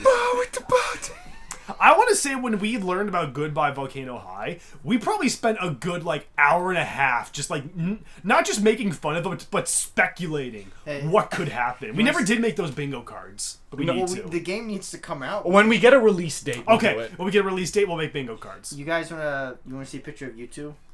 Is that one? Oh, you jackass! Wait, who's who? Oh, you're definitely The main. yeah. the- Yeah, I'll be the purple one. Yeah, you're the purple one. all right, then I'm Fang. Fang. No, you're the Ew. purple one being like, no, watch Inland Empire. It's only 3 hours long. No, I'd rather play Paper Mario: The Thousand Year Door again. Oh, No, you're gonna go. I don't get it. Oh. Can you pull up that picture? Yeah, I'll of see- them I'll- flying in the air. I'll see if I can find it super quick. Do you want me to send the photo to you too, Alex, so you have it for like reference? If you want me to put it in, I can like write it down. Okay. Is this the middle photo? No, the middle photo is gonna be the Excalibur experiment logo. Okay. I don't know what that is, but I will find out soon. Stone. EXE. Oh, okay, Oh okay. my god. Oh my god! I can't go I can't go anywhere! I can't do Oh, have you guys talked about Mobility Mary? No. Oh, man. All right. Yeah, but- So I'm gonna put in the picture of them flying right. It's gonna take me a while to get to it, so you might wanna... Now. Okay. But also, it was a great pleasure learning that Alex had more Twitter followers than the official Goodbye Volcano High. I have more followers than the fucking Red Ape Family NFT fucking page. You actually? Yes. That's pretty cool. I mean, You gotta feel pretty powerful, right? I feel like Hey, I found Pretty it. powerful. Let me rotate on its side so we can see. like There we go. All right, Alex, I'll save that and send it to you. that's not the sun. That's the meteor. Oh, that'd be great. The meteor. All right, Alex, I'll send it to you God. super quick. Not the meteor, the meteor. The meteor. Yeah, it's a big chunk of meat flying through the atmosphere. Yeah, and the nuclear weapons are right behind. How much is a Brazilian? 4 Brazilian men have been shot dead in the U.S. Embassy. How much is a Brazilian? What? You are under arrest for the the- possession of cocaine. For what? Okay. All right. What's the plan for tonight? Well, I was hoping we could go to Ben's house so I could get fucking drunk. Well, that's not gonna happen. Yeah, he can't hang out today. He's working 24. 24. Yeah, because people keep shoving firecrackers up their ass. Yeah. That's actually. I mean, well, he asked what the plan was for tonight. Oh, did he? Yeah. What is? the No, plan? Stone asked. Firecrackers. Up the ass. I don't know. I think after I've edited the podcast. After this, I'm gonna pee. I'm gonna go get some food. I'm gonna go pick up my check, get some quick shopping done, and then either get something to eat and then come back, or maybe we'll just wait. Then we can all get something to eat fairly soon. I was gonna go eat like right after this. I'm starving. I I know. might do the same. All right. Well, what time do you guys want to meet up tonight? I don't know. 6. Sex. 6. Sex. That's in like 2 hours. Oh yeah, I'll do like that's right. I'll do like 7 or 8. I'll let you Let's guys do know. 7. Yeah, just let us know. It's pretty open. Let's do 7. I'm also thinking like, oh god, I have to staying up that late and then having to get on my grind. for Saturday and Sunday. Well, But another whatever. thing, are we gonna get dinner tonight, or are we just gonna chill? So we're not doing the New Year's Eve, like watching the ball drop. Because if you're gonna bail, I don't know if I'll bail. I don't know. was it like, hey, New Year? Okay, I'm out. It would be like that. You're yeah. like at the door, like, did it drop? Yeah. Okay. Okay, bye-bye. Okay, I can respect that. It's kind of funny. Yeah. Which what we did last year. Pretty much, right? Yeah, bell. Why do I keep saying bell? The ball dropped. We hugged each Dropping other. the ball on this, yeah. All right. So, Do we want to call it at this point? We good? I think so. All right. All right, cool. Play the clip.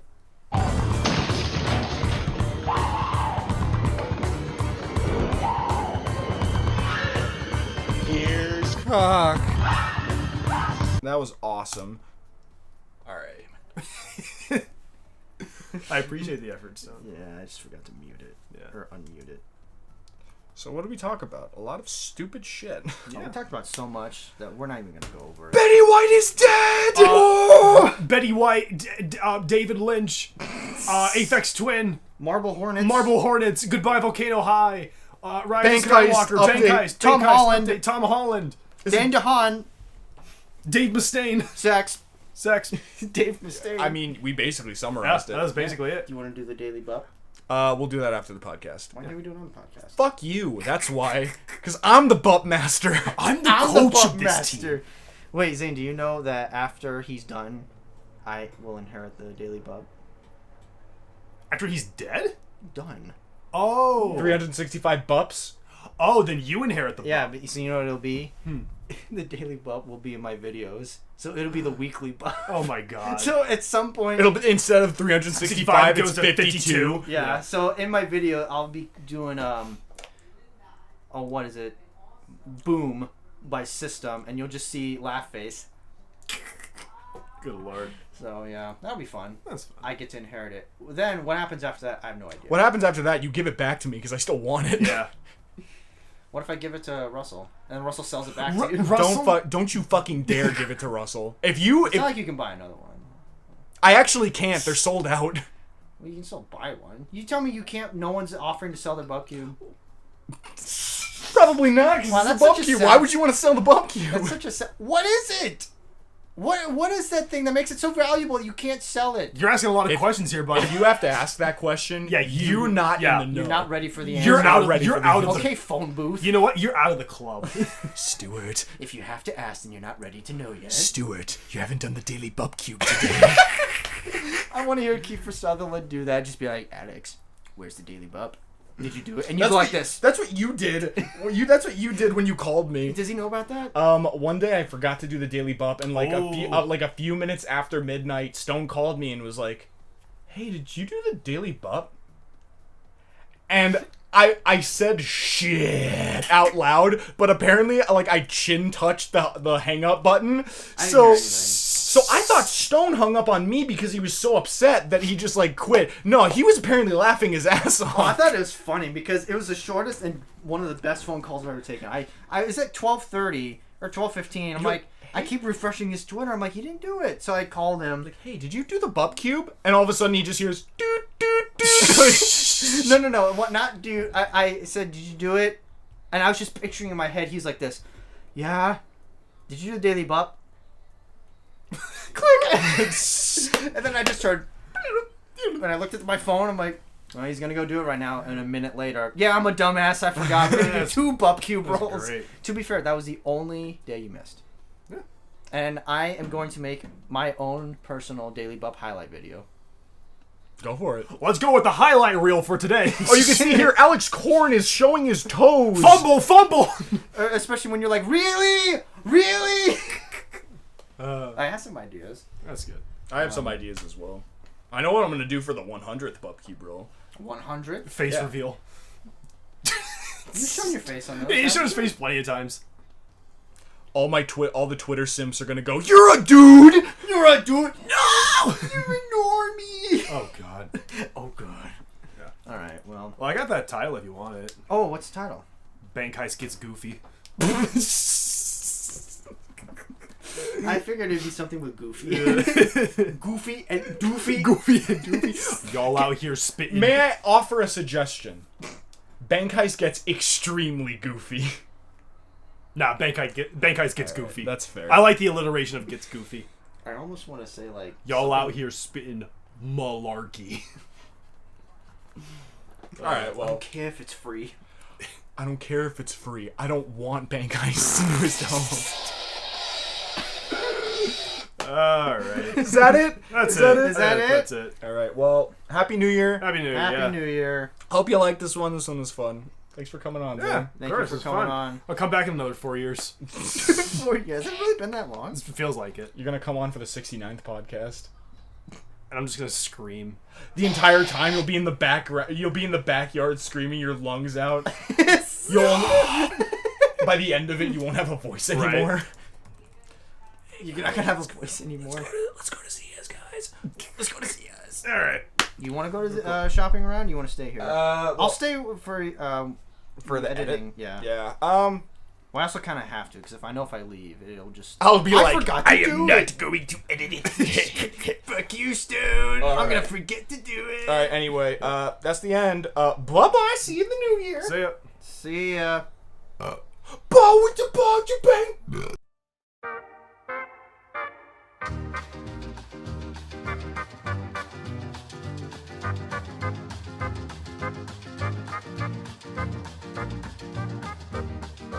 Thank you.